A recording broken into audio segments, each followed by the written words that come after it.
commencer pour commencer ce projet qui va s'étaler donc sur plusieurs mois, hein, puisqu'on est déjà quasiment en 2024 et on sait que le printemps 2024 va être important pour tout le monde.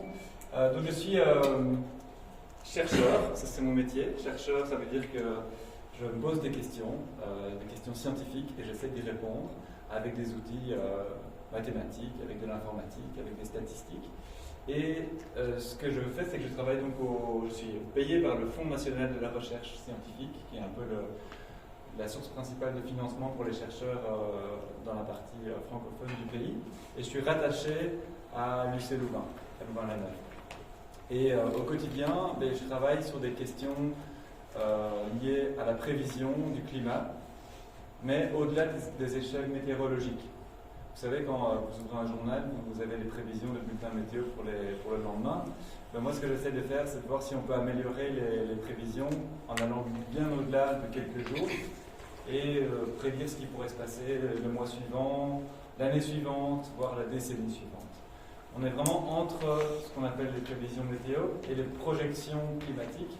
Les projections, c'est les simulations à très très long terme, à la fin du siècle par exemple. Quand on parle du niveau de la mer, quand on parle de changement de température à l'échelle mondiale, mais très très loin dans le temps, ce sont des projections. Et moi je suis un peu entre les deux, s'il vous plaît. Alors, ce que j'ai trouvé intéressant ici dans le projet, c'est qu'on aborde la question des changements climatiques sous un angle qui est complètement différent de ce que je fais tous les jours. Et c'est ça qui m'a plu, c'est que je sors un petit peu de ma zone de confort, puisque je ne suis pas un artiste particulier, mais par contre j'ai un regard intéressant à vous apporter, et de la même manière vous avez sans doute beaucoup de choses à m'apprendre. Et donc ce que j'ai fait ici, c'est deux choses. J'ai fait une première partie de la présentation où je vais un peu vous parler de l'histoire des femmes et des hommes, surtout des hommes, vous allez voir malheureusement, par rapport à la construction des savoirs en sciences du climat. C'est-à-dire qu'on va en fait parcourir une période, 19e siècle principalement, et puis un peu au 20e siècle, une période durant laquelle Félicien Rops a vécu, et qui a été en même temps une période extrêmement fertile pour la construction des savoirs en sciences du climat. Parce que parfois on se dit souvent, les changements climatiques, c'est quelque chose finalement de très récent. On ne sait que depuis une dizaine d'années que le climat change, que les gaz à effet de serre sont responsables de ces changements, etc. Mais c'est faux.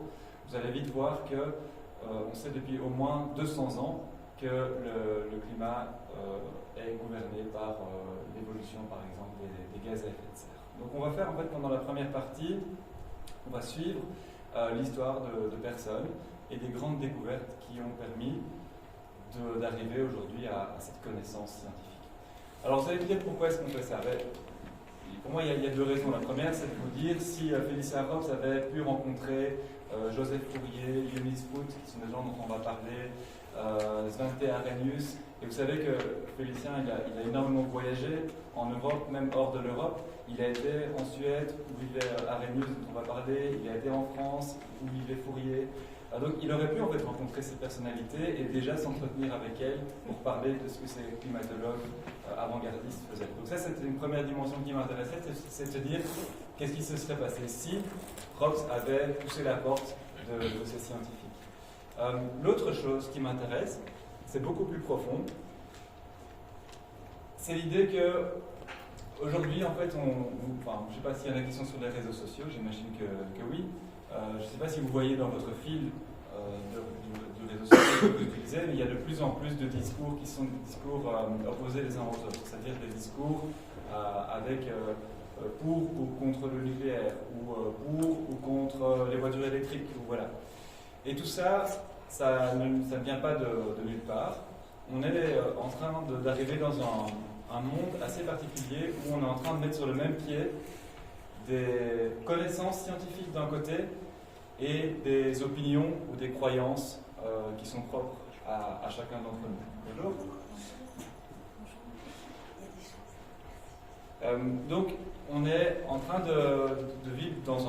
d'évoluer dans un monde où chaque personne a une opinion sur n'importe quel sujet, et cette opinion est mise sur le même pied que des connaissances scientifiques qui ont été consolidées pendant plusieurs décennies. Vous savez, tout le monde sait que la Terre est ronde. Enfin, j'espère que personne ne va me contredire dans cette auditoire ici. Mais par contre, qui sait me dire comment on a montré que la Terre était ronde? Voilà. Ah ben, c'est assez intéressant parce que les 3 personnes qui ont levé la main sont des personnes qui sont plus âgées, qui ont peut-être appris ça à l'école. Mais parmi vous, je vois que vraisemblablement, vous ne savez pas qui a démontré que la Terre était ronde et quand ça s'est produit. D'accord? Alors, à partir du moment où on traite des connaissances comme des croyances, parce que c'est ça qui se passe, c'est que vous avez une information, mais vous ne savez plus la retracer ou la relier à une découverte, et bien ça met une opinion et un fait scientifique sur le même pied. Et donc c'est très difficile d'argumenter par rapport à vos amis. Quelqu'un qui dirait la Terre est plate, vous dites qu'elle est ronde, mais comment est-ce que vous le prouvez? Voilà, on ne sait pas. Donc c'est ça qui m'intéresse, c'est de replacer dans le fil historique les grandes découvertes pour que vous sortiez d'ici en disant je sais à quel moment on a su que le dioxyde de carbone a été identifié comme un gaz à effet de serre, ou je sais à quel moment on a fait les premières prévisions climatiques. Donc ça c'est la première partie. La deuxième partie, elle va être beaucoup plus pragmatique. Je vais reprendre les 10 œuvres que vous avez retenues, les 10 œuvres de Félicien Rops. Oui, je dois faire quelque chose? Non. Vous êtes mon micro? On va reprendre les 10 œuvres que vous avez retenues de Félicien Rops.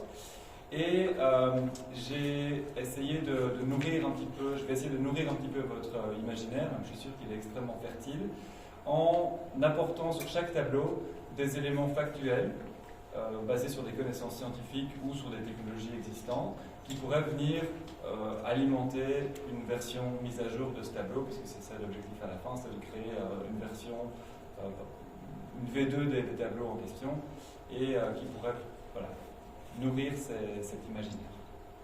Donc voilà un peu le programme pour aujourd'hui. Pas de questions? N'hésitez surtout pas, comme on n'est pas un grand groupe, à m'interrompre dès que c'est nécessaire. Très bien. Alors, on va commencer notre petit tour. Hop. Voilà. Et j'ai mis ici pour référence la période durant laquelle Félicien Rops a vécu. Et vous allez voir qu'on va commencer à remplir cette image ici avec des noms. Et l'histoire des sciences du climat, en fait, elle est à la fois assez facile et assez compliquée à raconter. Elle est assez facile parce que c'est assez linéaire. Ça veut dire que les découvertes succèdent les unes aux autres. Il n'y a pas un moment, un énorme chamboulement comme vous pouviez avoir, par exemple, en mécanique quantique. Je ne sais pas si ça vous dit des choses, la mécanique quantique, mais il y a eu des grandes découvertes qui ont un peu remis en question le modèle standard à ce moment-là. En climat, c'est beaucoup plus incrémental, beaucoup plus linéaire. Par contre, c'est une histoire qui n'est pas toujours facile à raconter, dans la mesure où les personnes qui vont venir peupler cette ligne du temps appartiennent souvent à des catégories extrêmement différentes. En fait, quand on fait du climat, on fait à la fois de la physique, on fait à la fois des maths, on fait à la fois de l'informatique, on fait à la fois des statistiques, on fait parfois de la biologie, on fait parfois de la thermodynamique. Voilà, donc il y a plein de branches qui vont initialement partir en parallèle et ne pas se côtoyer. Et c'est pour ça que vous voyez la forme concentré vers la fin de la ligne du temps.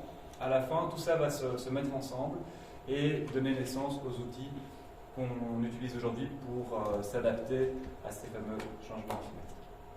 Alors la toute première personne qu'on va rencontrer, je vais parler de 200 ans tantôt, c'est même avant, c'est plutôt moins 400, mais c'est la seule personne qu'on va voir avant le 19e siècle, c'est Aristote.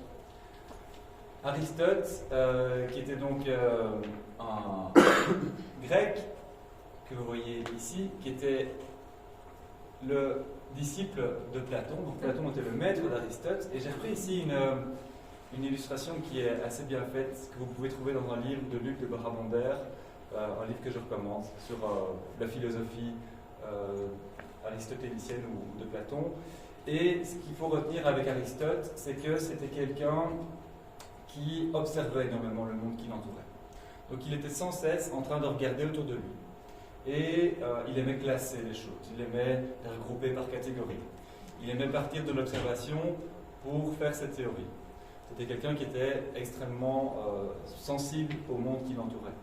À l'inverse, Platon, qui était donc le maître d'Aristote, c'était tout l'opposé. Platon, il commençait par théoriser les choses, il commençait par définir des concepts, et il vérifiait par après si sa théorie collait au monde qui l'entoure. Donc ils avaient vraiment deux approches différentes. On pourrait dire que Aristote était quelqu'un de beaucoup plus inductif, ça veut dire qu'il déduisait des choses à partir de ce qu'il observait, là où Platon était quelqu'un de beaucoup plus déductif, donc il partait de concepts et il en tirait des lois. Alors, Aristote, il a été le premier à donner un nom à ce qu'on appelle aujourd'hui le climat. Et vous voyez ici une représentation de la Terre telle qu'elle a été envisagée par Aristote. Alors je vais faire une note après parce qu'il y a un petit anachronisme dans cette figure, mais on va en reparler. Mais ce que Aristote a fait, c'est qu'il a divisé la Terre en plusieurs zones. Ici vous voyez une zone frigide, frigida. Ici on a une zone tempérée, et ici on a une zone torride. Torride près de l'équateur, tempérée sous nos latitudes, et frigide au niveau des pôles. Aristote,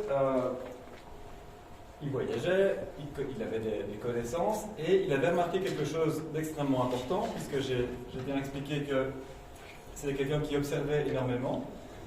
Il a remarqué que dans les zones où il faisait plus froid, tempéré ou froide, l'angle que formait l'étoile polaire par rapport à l'horizontale était plus marqué que l'angle que cette étoile forme au niveau des zones torrides. Donc il a établi un lien, il s'est dit tiens, mais au plus je vais dans les zones froides, au plus cette étoile polaire semble être haut sur l'horizon. Vous savez, l'étoile polaire, c'est celle qui indique le nord, qui ne bouge jamais dans le ciel, parce que tout le ciel tourne autour d'elle dans l'hémisphère nord. Et donc il a fait ce lien entre température et l'angle de cette étoile, et il a donné un nom à cet angle. Alors le mot grec climat dérive du mot klein qui veut dire pente. Il y a des gens qui ont fait du grec ici, ils se rappellent sans doute. Moi j'ai fait du latin, mais je crois que klein c'est l'idée de pente. Et donc le mot climat, il est venu de cette idée qu'il y avait un lien entre la pente de l'étoile polaire par rapport à l'horizon et la température qu'il fait à un endroit sur Terre. Donc c'est à ce moment-là qu'on a pour la première fois consigné cette idée de climat. C'était avec Aristote. Alors pour être tout à fait complet, comme je l'ai dit, à cette époque-là, on n'avait pas encore la preuve que la Terre était ronde ou plate, parce qu'on est ici en moins 400, et la découverte de la rotondité de la Terre, du fait qu'elle est sphérique, c'est plus ou moins 100 ans après, c'est avec Ératosthène. Voilà, pour ceux qui ont levé la main, je suis sûr que vous l'aviez aussi. Ératosthène, il a été mettre des bâtons à différents endroits, notamment à Alexandrie et du côté de la Méditerranée. Il a vu que les angles que formait l'ombre du Soleil par rapport au Sol étaient différents, et il a calculé la circonférence de la Terre, et je crois qu'il était bon à de l'ordre de 1 ou 2% près. Donc il avait vraiment un calcul qui était déjà extrêmement puissant à cette époque. Donc voilà pour Aristote. Ça c'est le premier qui intervient dans notre histoire, puisqu'il donne le nom de climat à ce qu'on appelle aujourd'hui le climat. Alors, on avance un petit peu dans le temps, et on peut vraiment dire que l'histoire des changements climatiques commence vers 1824-1827 avec un Français. Et ce Français s'appelle Joseph Fourier. Je ne sais pas si c'est un nom dont vous avez déjà entendu parler. Fourier, oui. Il y a l'université Joseph Fourier à Grenoble. En fait, Fourier, que vous voyez ici à l'écran, c'était un homme politique et un scientifique. Alors, pendant qu'il était encore sous la direction de Napoléon, il faisait beaucoup de politique parce que Napoléon voulait qu'il fasse de la politique. Il était préfet de l'Isère, du côté de Grenoble. Et à un moment, évidemment, vous le savez, Napoléon, il voit son activité politique décliner. Et Joseph Fourier retourne à ses jeunes amours, parce qu'il préférait faire de la physique à de la politique. Et il publie un mémoire, qui est un document, où il étudie la façon dont la chaleur se transmet sur Terre. Alors, Fourier, depuis très longtemps, il a toujours été passionné par la notion de chaleur. Il a voulu comprendre comment la chaleur passe de ce mur ici à ce mur derrière, si je mets une source chaude ici et une source froide là-bas. C'est lui qui va aussi développé ce qu'on appelle les transformés de Fourier, mais ça je doute que vous sachiez ce que c'est des outils mathématiques pour comprendre quelles sont les ondes dans les signaux, donc c'est ça qui a été utilisé aussi en musique pour décomposer les signaux et comprendre les variations fondamentales, les fréquences fondamentales de notes ou d'instruments de musique. Et Fourier, donc c'est le premier à essayer de comprendre aussi comment s'échange la chaleur sur Terre. Et il va faire une découverte qui est déjà assez prémonitoire. Ça veut dire qu'il a déjà compris beaucoup de choses en 1824. Il va publier dans ce mémoire un texte que je vous ai mis ici. On va le lire ensemble. Le texte dit, donc ça c'est des mots de Joseph Fourier, le texte dit: c'est ainsi que la température de l'air est augmentée par l'interposition de l'atmosphère, parce que la chaleur trouve moins d'obstacles pour pénétrer l'air étant à l'état de lumière qu'elle n'en trouve pour repasser dans l'air lorsqu'elle est convertie en chaleur obscure. Alors, on va essayer de déchiffrer ce qu'il explique, parce que ça peut paraître un petit peu abstrait. Mais donc, ce que Fourier a déjà compris à ce moment-là, c'est plusieurs choses. La première, c'est qu'il a compris que sur Terre, ici on a le sol, ici on a l'atmosphère, ici on a l'espace, il a compris que la principale source de chaleur sur Terre, ce qui nous permet de vivre à une température décente, c'est pas ce qui vient d'en dessous, c'est ce qui vient d'au-dessus.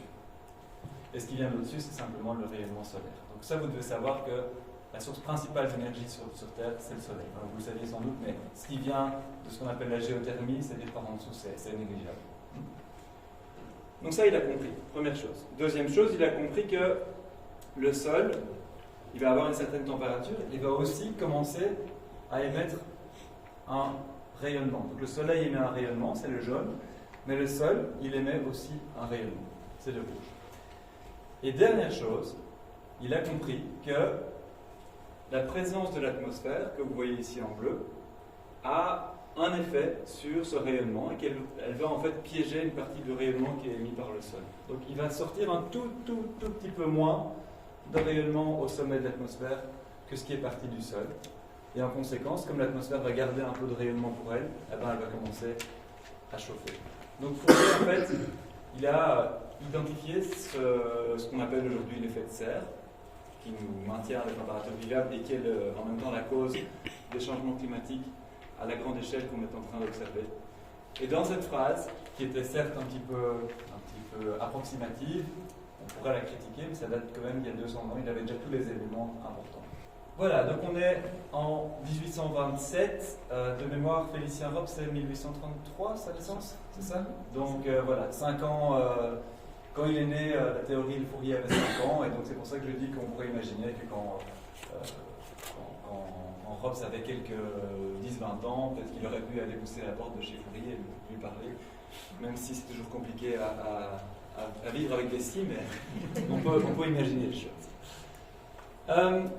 Alors, on va un peu avancer et on va rencontrer deux autres scientifiques. Le premier, il s'appelle Émile Clapeyron, il est français, et l'autre s'appelle Rudolf Clausius, et lui, il est prussien. Ils vont développer une équation, on ne va pas faire de mathématiques aujourd'hui parce que ce n'est pas ça qui nous intéresse, mais par contre, ce qu'il faut que vous reteniez, c'est les implications de cette équation-ci. En fait, ce que Clausius et Clapeyron vont faire, c'est qu'ils vont s'intéresser à l'air qui nous entoure comme étant un gaz, et ils vont se dire dans quelle mesure ce gaz est capable ou pas de retenir de la vapeur d'eau. Vous savez, quand on prend ici de l'air autour de nous et qu'on le décompose, qu'on sépare tous les gaz qui le composent, vous savez ce qu'on trouve en premier? Pardon? Le carbone? Du dioxyde de carbone en tout cas. Ouais. Qu'est-ce qu'on trouve dans un volume d'air? Donc l'air n'est pas un gaz en tant que tel, c'est un assemblage de gaz. Hein. L'azote, voilà. Et ça, c'est très bien parce que c'est le premier, c'est le gaz le plus abondant dans un volume d'air. Il y a 78% d'azote. Ensuite, il y a 21% d'oxygène. Hein. Et alors le reste, donc dans le pourcent qui reste, on a du dioxyde de carbone, on a de l'argon, on a de la vapeur d'eau qui est un gaz aussi, etc. Et donc eux, ils se demandent, mais comment est-ce que la capacité de l'air à retenir de la vapeur d'eau change en fonction de la température? Est-ce que de l'air plus chaud peut retenir plus ou moins de vapeur d'eau? Et ils arrivent à une formule, qui est la formule que vous voyez au tableau, mais surtout à cette conclusion que chaque fois que la température de l'air s'élève de 1 degré, l'air peut retenir environ 7 à 8% de vapeur d'eau en plus. Donc plus l'air est chaud, plus l'air peut retenir de la vapeur d'eau. Et ça, c'est une implication fondamentale parce que dans les changements climatiques, on va beaucoup parler de cycle hydrologique et de précipitation. Et un monde dans lequel il fait 5 degrés en plus, c'est un monde dans lequel vous pourrez stocker 35% de vapeur d'eau en plus. Et donc, c'est un monde dans lequel vous pourrez avoir des précipitations qui sont beaucoup plus intenses que dans un monde plus froid. Donc là, ces deux chercheurs, ils ont en fait le lien entre ces températures et les cycles hydrologiques pour la première fois. Et là, on est aux alentours de 1840. Alors, on avance et on va maintenant partir dans le monde des observateurs avec Louis Agassiz, qui était un Suisse. Et lui, étant bon Suisse, il fait des balades le dimanche. Et qu'est-ce qu'il voit? Évidemment, il voit des glaciers, puisqu'en Suisse, on a énormément de glaciers. Et ce qu'il observe, c'est évidemment ces glaciers ici, mais il observe aussi ce qu'on appelle des moraines. Vous savez ce que c'est des moraines? Ce sont des traces en fait de présence de glaciers dans une vallée, même si le glacier n'est plus là. Donc c'est en fait le fait que le glacier, qui est une énorme masse de glace très lourde et qui avance très doucement, fait un sillon dans la vallée et laisse des traces plus loin dans la vallée. Et donc Agassiz se balade, il voit ce glacier qui est là aujourd'hui, mais il voit plus bas dans la vallée qu'il y a encore des traces de sillon, mais qu'il n'y a plus de glacier. Donc c'est le premier à se dire, peut-être que les glaciers sont intéressants pour comprendre ce qui s'est passé dans le passé lointain, parce qu'ils sont peut-être des enregistreurs du climat, et que la variation de la masse de glace qu'il peut y avoir dans une vallée, qui est donc proportionnelle au fait qu'il fasse froid ou qu'il fasse chaud, va me dire si il a fait plus chaud il y a 100 ans, il y a 200 ans, il y a peut-être 100 000 ans. Donc c'est le premier qui va faire cette hypothèse qu'en regardant ce qui se passe au niveau des glaces, on va peut-être comprendre des choses sur le climat il y a des dizaines de milliers d'années. Alors, on va arriver maintenant avec notre première et dernière femme de l'histoire. Je suis vraiment désolé. C'est faux de dire qu'il n'y a qu'une femme qui est climatologue. Il y en a en fait d'autres, surtout récemment, et heureusement. Mais ici, l'histoire est un peu triste parce que Eunice Foote est une Américaine et elle a simplement été non créditée pour sa découverte. Je vous explique l'histoire. Donc Foote publie un article scientifique qui s'appelle « Sur les circonstances qui affectent la chaleur soumise à un rayon du soleil », et elle est dans son laboratoire que vous voyez ici. Ça, c'est un dessin qui avait été fait par un artiste. J'ai plus la référence du dessin lui-même, mais ça serait pas mal de le retrouver. Et ce qu'elle fait, c'est qu'elle installe plusieurs gaz dans une cloche à vide. Une cloche à vide, c'est un dispositif dans lequel vous pouvez retirer l'air qu'il y a dedans, vous faites le vide, et après vous allez mettre un autre gaz. Et elle met dans cette cloche à vide du CO2, du dioxyde de carbone, elle met de l'air normal, et puis elle met de l'air chargé en humidité, elle met encore plein d'autres gaz. Et avec ça, elle va mettre ses cloches au soleil, et elle mesure la température que prend le gaz au soleil, et puis elle retire la cloche du soleil, et elle voit combien de temps il faut pour revenir à la température initiale. Et tout ça, elle consigne ses résultats dans un tableau que vous pouvez trouver dans son article, que je mets ici. Donc ça, c'est l'article qu'elle a publié à ce moment-là.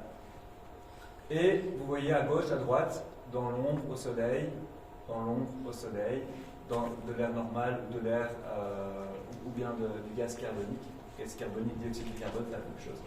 Et vous voyez les températures qui changent de 81 à 90, de 81 à 90 ici, et puis de 81 à 94, de 84 à 100, etc. Et elle est la première à quantifier en fait l'effet de serre. C'est la première à mesurer quel est le changement de température qui résulte de la présence ou non d'un gaz. Donc c'est la première qui arrive à faire ceci, et elle a cette phrase dans l'article qui dit, voilà, le récipient contenant le gaz, donc le dioxyde de carbone, c'est lui-même beaucoup réchauffé, bien plus que l'autre récipient avec de l'air. Et quand on a retiré ce récipient du Soleil, il a mis beaucoup plus de temps à se refroidir. Donc là, elle a déjà fait une expérience où elle a montré que le dioxyde de carbone était un gaz très particulier puisqu'il avait cette capacité à chauffer plus fort que de l'air, que du bête air. Pourquoi est-ce que cette découverte est un peu triste? Parce que la personne qui va être créditée pour cette découverte, c'est un gens qui est écossais, qui s'appelle John Tyndall, et il va être crédité pour la découverte en 1861, alors que la découverte de Foote était en 1856, voilà. Donc 5 ans plus tard, quelqu'un redécouvre et en fait refait la même expérience que Foote et est crédité de la découverte. En fait, Foote n'a jamais été autorisé à présenter ses résultats dans une conférence. Il y avait une conférence sur la côte Est aux États-Unis, parce que simplement les femmes n'avaient pas à ce moment-là le droit de présenter les résultats de leur conférence. Donc elle a été obligée d'envoyer son mari le faire à sa place. Et vous savez comment ça va, quand vous n'êtes pas au bon endroit au bon moment, on ne retient pas que c'est vous qui avez fait le travail. Et donc malheureusement, elle a été complètement occultée dans l'histoire de la climatologie. Ne vous étonnez pas si vous trouvez le nom de John Tyndall à la place. Alors ce qui n'était pas clair, c'est est-ce que Tyndall était au courant des travaux de Foote ou est-ce qu'il n'était pas au courant et ils ont fait 2 découvertes parallèles. Ça, c'est pas encore très clair. Alors il y a un nom pour cette tendance à occulter les découvertes faites par des femmes, c'est ce qu'on appelle l'effet Matilda. Je ne sais pas si vous aviez déjà entendu. L'effet Matilda, donc le cas que j'ai raconté n'est pas du tout isolé dans l'histoire. Il y a eu plein d'autres exemples dans lesquels les femmes ont fait une découverte et on a oublié que c'était une femme qui l'avait faite. Lise Meitner, par exemple, elle a été une des premières à découvrir le principe de la fission nucléaire, donc le fait que de l'énergie se dégage quand un atome entre en fission et qui libère des neutrons, donc tout ce qui va en fait précéder la découverte de la bombe atomique. Rosalind Franklin, ici, elle a fait la découverte des brins d'ADN avant Watson et Crick, qui sont peu retenus par l'histoire. Et Marietta Blow, elle a fait des découvertes fondamentales en physique des particules, de nouveau qui ont été entre guillemets redécouvertes quelques années plus tard par un homme. Et donc, bien garder en tête cet effet Matilda parce qu'il est souvent plus présent que ce qu'on pense. Alors, on peut continuer à avancer et on arrive vers la fin du siècle. Donc, la mort de Robb, c'est 1898. C'est ça. Donc, on y arrive. Et là, on arrive à une loi. Alors, de nouveau, on va pas retenir les mathématiques, mais c'est quelque chose que je veux que vous reteniez en sortant d'ici. Ces 2 chercheurs, donc Stéphane et Boltzmann. Boltzmann était le doctorant, il fait une thèse de doctorat avec Stéphane. Ils découvrent une propriété fondamentale, c'est que tous les corps qui sont portés à une certaine température commencent à émettre du rayonnement. Alors c'est vrai pour tous les gens qui nous entourent ici, vous devez savoir que vous avez une température corporelle comme moi de 36-37 degrés, et que du simple fait que vous avez une température de 37 degrés, vous émettez un rayonnement vers l'extérieur. Donc si je vous mets dans l'espace, vous allez être une source de chaleur pour l'environnement. Évidemment, ici, on est à l'équilibre, puisque les murs eux-mêmes émettent vers moi, parce que Giuseppe émet vers moi, et que vers lui, donc tout ça est à l'équilibre. Et donc ce qui montre, c'est que tous les corps, et donc la Terre aussi, sont des corps qui font un certain rayonnement, et que ce rayonnement, il est à la 4e puissance de la température. Ça veut dire qu'au plus vous augmentez, au plus vous allez rayonner. C'est une sorte de mécanisme de sécurité pour pas que les corps commencent à chauffer à l'infini. Et donc, ils vont être les premiers à formaliser tout ça mathématiquement. Et ça va former la base de la théorie de l'effet de serre telle qu'on la connaît aujourd'hui. Mais on va maintenant arriver à notre fameux Arrhenius, qui est le fameux Suédois dont je parlais au début. Donc, Svante Arrhenius, lui, il va faire une prévision qui s'avère toujours correcte aujourd'hui et qui est de nouveau assez prémonitoire. Il est scientifique, il est physicien, et il travaille avec des données qui ont été compilées par un Britannique qui s'appelle Langley. Et ce que Langley a fait, donc son collègue britannique, c'est qu'il s'est intéressé au rayonnement qui est émis par la Lune. Je viens de vous dire que tous les corps qui sont portés à une certaine température font du rayonnement. C'est vrai pour la Lune aussi, même si sur la Lune il fait très très froid. La Lune a quand même une certaine température. Elle émet un rayonnement. Et ce que le collègue de Arrhenius fait, c'est qu'il va à différents endroits de la Terre, au pôle, à l'équateur, dans les tropiques, Et il va voir si le rayonnement qu'il perçoit depuis la Lune change en fonction de l'endroit où il se trouve. Parce qu'il sait que selon que l'atmosphère est humide ou pas humide, selon que l'atmosphère est chaude ou froide, peut-être qu'il ne verra pas le même rayonnement venant de la Lune, du fait que les températures de l'air sont différentes. Il compile ces données et il les donne à Arrhenius, qui va être le premier à établir une relation. Et cette relation, c'est celle entre la concentration en dioxyde de carbone et l'augmentation de température. Alors, je ne sais pas si vous êtes habitué à avoir des graphes comme ça. Oui. un petit refresh. Non, parce que moi, voir le tableau, c'est pas ma tasse de thé. Donc chacun fait un effort. Ce que Arrhenius fait, c'est qu'il se dit, tiens, on a nos concentrations en dioxyde de carbone dans l'air. Qu'est-ce qui se passe si on fait x2, si on fait x3, si on fait x4? Qu'est-ce qui se passe avec la température de l'air? Et il commence à développer un petit modèle de prévision. Et il montre trois éléments capitaux. Le premier, c'est qu'il y a une relation logarithmique entre les deux variables. Deuxième chose, c'est qu'il montre que la température de l'air va augmenter plus rapidement dans les régions polaires que dans les régions équatoriales. Ça, c'est un phénomène qu'on appelle l'amplification polaire, et c'est ce qu'on observe aujourd'hui. On va voir après des exemples. Et dernière chose, Arrhenius calcule pour la première fois la sensibilité climatique. C'est un terme qu'on voit encore aujourd'hui. Vous ouvrez un rapport du GIEC, c'est quasiment la première chose que vous allez voir affichée. Et la sensibilité climatique, c'est l'augmentation de la température qui résulte d'un doublement des concentrations en dioxyde de carbone. Aujourd'hui, vous savez à combien de concentration en dioxyde de carbone on est dans l'atmosphère? Vous avez une idée? Non. On compte ça en parts par million. Donc c'est des parts par million en volume. Eh ben, on est aujourd'hui à 420 parts par million. C'est-à-dire que vous prenez un volume d'air, il y a 420 parts par million de particules qui sont des particules de dioxyde de carbone. Et donc la question que se pose Arrhenius, c'est qu'est-ce qui se passe si du jour au lendemain on passe de 420 à 840? Qu'est-ce qui se passe avec la température mondiale? Et il estime que la température, dans ce cas-là, augmenterait de 4 à 6 degrés. Alors, un siècle plus tard, on va découvrir une formule qui confirme la relation logarithmique qu'il avait identifiée. Et la sensibilité climatique, maintenant, on l'a calculée et on estime qu'elle est entre 3 et 6 degrés. Voilà. Donc c'est tout ça pour dire qu'à cette époque-là, avec un crayon et avec du papier, sans calculette, sans ordinateur, sans PC, sans Twitter, sans Facebook, il était déjà capable d'estimer des chiffres qui aujourd'hui s'avèrent encore corrects. On va vite parler, on va revenir à nos histoires de glaciers. On va faire Agassiz avec ses glaciers, ses moraines, parce que vers les années 1920, il y a un astronome serbe qui s'appelle Milankovic qui va comprendre pourquoi la Terre a des climats qui varient au cours des milliers d'années. Il va étudier la trajectoire de la Terre autour du Soleil, vous voyez ici, et il va identifier trois paramètres qui vont affecter la façon dont de l'énergie arrive sur Terre.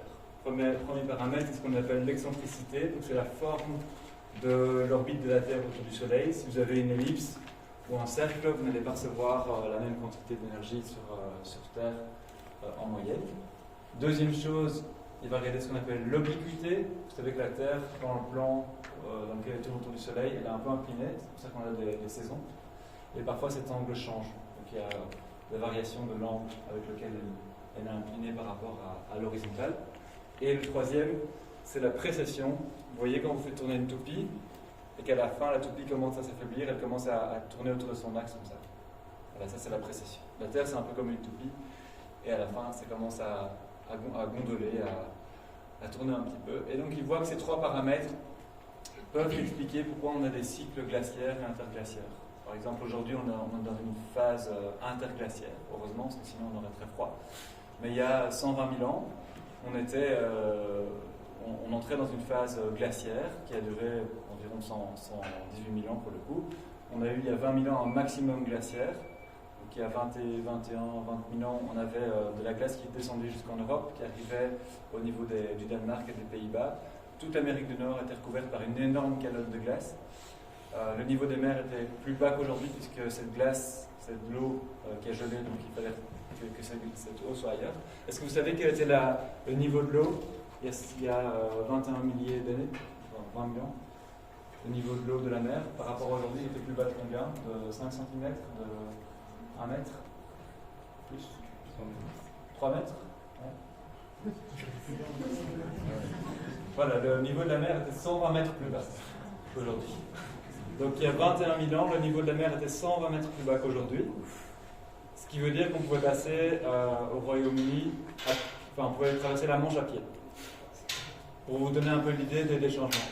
Et ça, ce sont des changements climatiques qui sont assez modestes parce que la température qu'il faisait il y a 21 000 ans, ce n'est que, entre guillemets, 4 à 5 degrés en dessous des valeurs actuelles. Donc il faisait que 4-5 degrés en moins et le niveau de la mer était 120 mètres plus bas. Pourquoi je dis ça? Imaginez ça dans l'autre sens.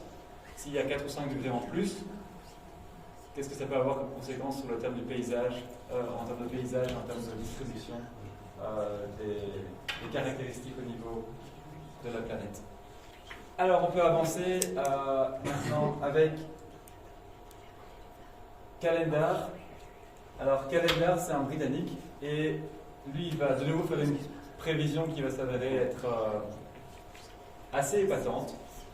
Il va faire deux choses. Il va être le premier à compiler des données de température qui viennent du monde entier et à calculer ce qu'on appelle une température globale. Vous savez, quand on parle des accords de Paris et qu'on dit limiter la température à 1,5 voire en dessous de 2 degrés, on parle toujours d'une température moyenne globale.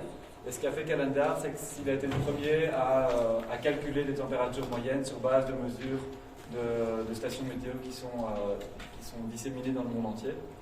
Et l'autre chose que Calendar va faire, c'est qu'il va être le premier à calculer la quantité de dioxyde de carbone qui a déjà été émise par les activités humaines jusqu'en 1938, au moment où il publie son article. Donc il y a ce chiffre ici de 150 000 millions de tonnes de dioxyde de carbone, 150 gigatonnes, retenez ce chiffre, qui est dans son article de 1938. Et l'autre chose, c'est qu'il a ici estimé un changement de température par an sur la température moyenne mondiale. Alors j'ai fait l'exercice, je suis allé voir s'il avait raison. Et je suis allé recueillir moi-même, c'est beaucoup plus simple évidemment aujourd'hui qu'il y a 100 ans. Je suis allé recueillir toutes les données d'émissions de dioxyde de carbone par des pays, et puis j'en ai fait la somme. Et je suis arrivé à une somme entre 1750, qui est le début de l'ère industrielle, et 1938, qui est la date de publication de son article. Je suis arrivé à une somme de 157 gigatonnes de CO2. Et lui, il avait dit 150 gigatonnes de CO2. Donc il avait 7 gigatonnes de CO2 de différence. Voilà.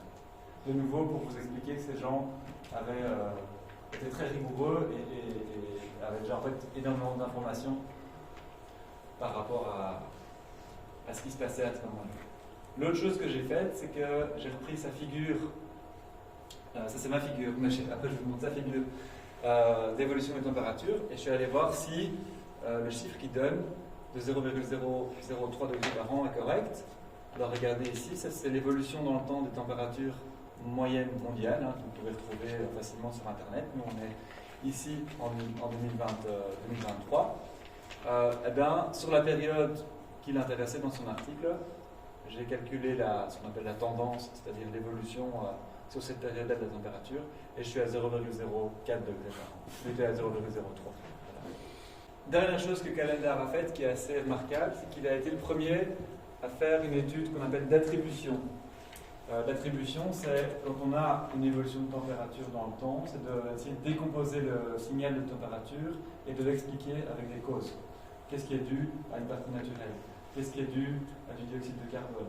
Qu'est-ce qui est dû à l'activité solaire? Qu'est-ce qui est dû à l'activité volcanique éventuellement? Donc non seulement il a reconstitué l'évolution de la température sur différentes zones ici, vous voyez hémisphère nord, tropique, hémisphère sud, la Terre, mais en plus, si vous voyez la courbe noire, cachée derrière cette courbe noire, il y a une courbe pointillée ici, qui elle est faite simplement due au dioxyde de carbone. Il a été en mesure de décomposer cette courbe noire en une somme d'effets CO2 et une somme de tout le reste, et en fait tous les facteurs que j'ai cités pareil. Et ainsi, il a été le premier à quantifier l'effet du CO2 sur l'évolution des températures.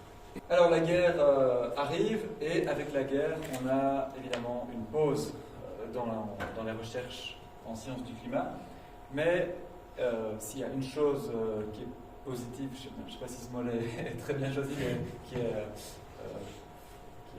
voilà, bénéfique pour la science, c'est que la guerre pousse les innovations et pousse les technologies. Et dans le cas de la guerre 40-45, le grand boom pour la climatologie, c'était le développement de l'informatique, évidemment, parce que c'est à ce moment-là qu'on a commencé à développer les premiers ordinateurs qui prenaient des salles entières. Et avant d'aller à l'après-guerre, je voudrais revenir sur un projet qui avait été imaginé par un Britannique qui s'appelle Richardson dans les années 20. Et Richardson, il va être le premier à imaginer ce qu'on utilise aujourd'hui tous les jours, y compris moi, dans mon travail, c'est ce qu'on appelle des super ordinateurs. Vous avez tous peut-être un laptop ou un PC à la maison ou un ordinateur fixe. Vous devez imaginer qu'on prend l'ordinateur fixe d'une personne, on le met à côté de l'ordinateur fixe d'une autre personne, avec une troisième personne. On fait ensuite des séries d'ordinateurs qu'on relie entre eux pour faire un réseau d'ordinateurs. Et ensemble, ces ordinateurs vont résoudre une tâche, résoudre des équations, de façon beaucoup plus puissante que s'ils étaient pris individuellement, puisqu'ils peuvent communiquer entre eux très rapidement. Ça, on appelle ça des super ordinateurs. Il y en a un peu partout dans le monde. Il y en a à Louvain-la-Neuve, il y en a en Finlande, il y en a en Espagne. Et Richardson, il va imaginer le premier super ordinateur alors qu'il n'y avait pas encore d'ordinateur. Vous allez me dire comment est-ce qu'il fait? Il a cette idée assez géniale de rassembler dans une énorme salle qui ressemble à qui est une sphère. Donc ici on a une sphère. On va aller mettre dans cette salle des balcons. Et dans les balcons, on va faire venir des gens. Et les gens vont être à chaque fois assignés à une zone de la Terre. Donc ici, on aura les gens qui sont sur la corne de l'Afrique. Ces gens vont calculer les équations de la physique, notamment les équations de Boltzmann que je vous ai présentées tantôt. Vont calculer ça et vont passer les résultats au voisin de droite ou au voisin de gauche, ou au voisin du dessus ou au voisin du dessous. Parce que vous savez, sur Terre, il y a toujours de l'air qui circule, donc il y a des fluides qui s'échangent, et la température qu'il fait aujourd'hui à Bruxelles, si le vent souffle vers l'ouest, elle sera reportée demain à Paris, par exemple. Donc l'idée, c'est ça, on travaille en silo ici, et quand on a un résultat, on passe à ses voisins, et on reçoit des voisins une information, et c'est ainsi qu'on établit une solution pour la Terre entière. Donc ça, il a imaginé en 1922.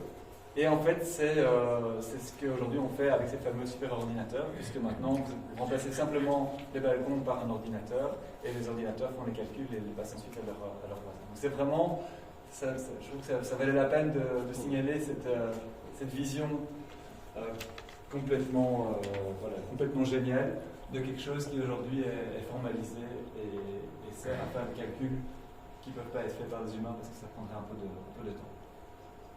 Donc la guerre arrive, et après la guerre, c'est le boom de l'informatique. Première personne qui résout les équations avec un ordinateur, il s'appelle Jules Charney, c'est un Américain.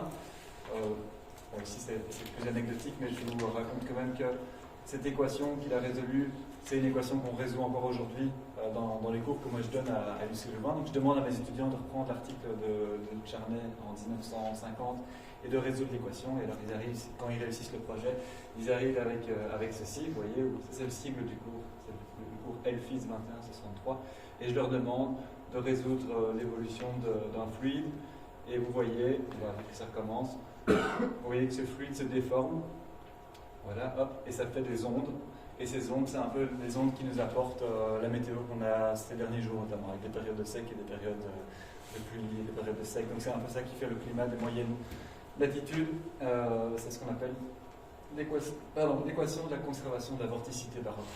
Si vous voulez. Des gros mots.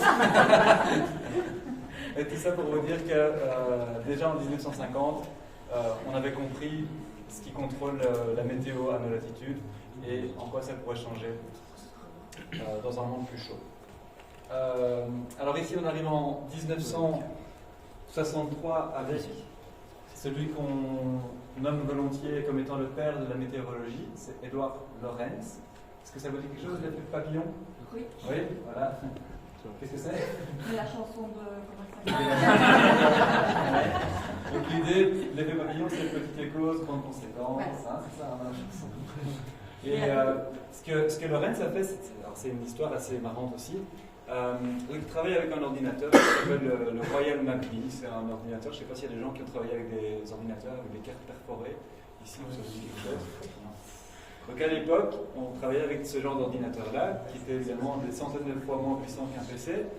Et pour faire des calculs, il fallait venir avec des cartes qui étaient perforées mécaniquement par l'ordinateur. Et ça donnait l'information par rapport au chiffre qui est calculé à ce moment-là.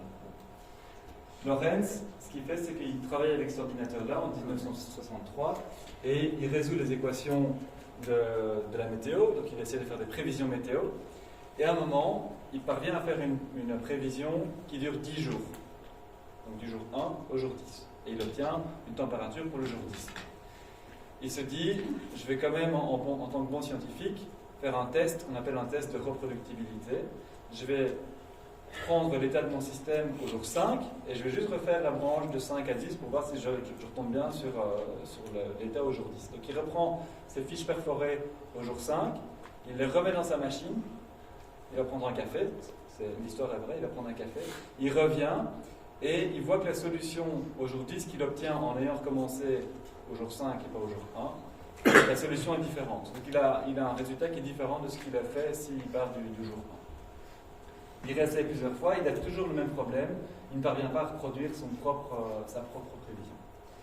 Et bien, ce qu'il fait en fait, c'est qu'il réalise pour la première fois ce qu'on appelle la sensibilité de la dynamique atmosphérique aux conditions initiales.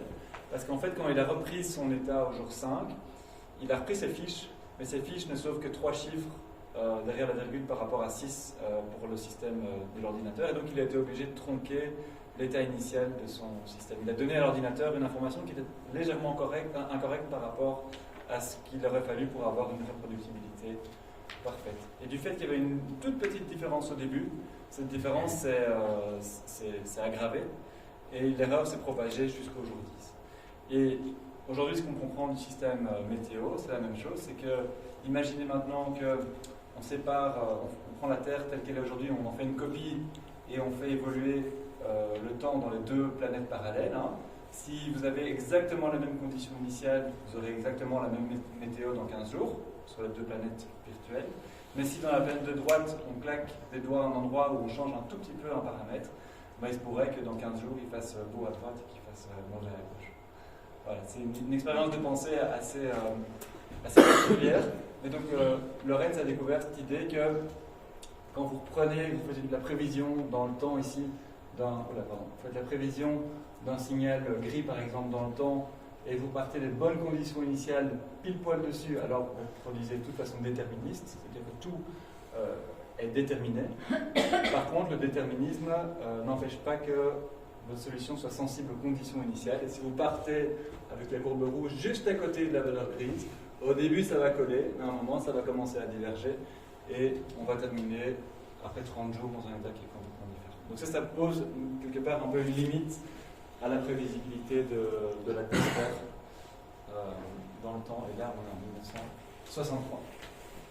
On avance dans le temps et on a en 1967 le premier article de Syukuro Manabe. C'est un nom que vous ne connaissez pas, sauf si vous suivez un petit peu l'actualité des prix Nobel, puisqu'il a reçu le prix Nobel de physique en 2021, il y a 2 ans. Qu'est-ce qu'il a fait Manabe? Ça a été le premier à prédire comment la température varierait avec la verticale ici, en fonction d'augmentation des taux de dioxyde de carbone. Mais ce pourquoi il est surtout crédité, c'est cette découverte assez fantastique. De nouveau, une prévision qui a été en avance sur son temps. Il a essayé de décrire à quoi le monde ressemblerait spatialement, si on doublait les concentrations en dioxyde de carbone. Est-ce que vous reconnaissez ici la Terre? Oui. Amérique du Sud, ici, Afrique, Amérique du Nord, Australie, vous voyez où on est? Ouais. Donc ça, ce que vous voyez, c'est un des tout premiers modèles climatiques développés dans les années 80, avec les continents ici, l'Amérique, l'Europe. Et donc Manabe dresse pour la première fois une carte de l'augmentation des températures partout sur Terre si on doublait les concentrations en dioxyde de carbone. Et il note 3 choses.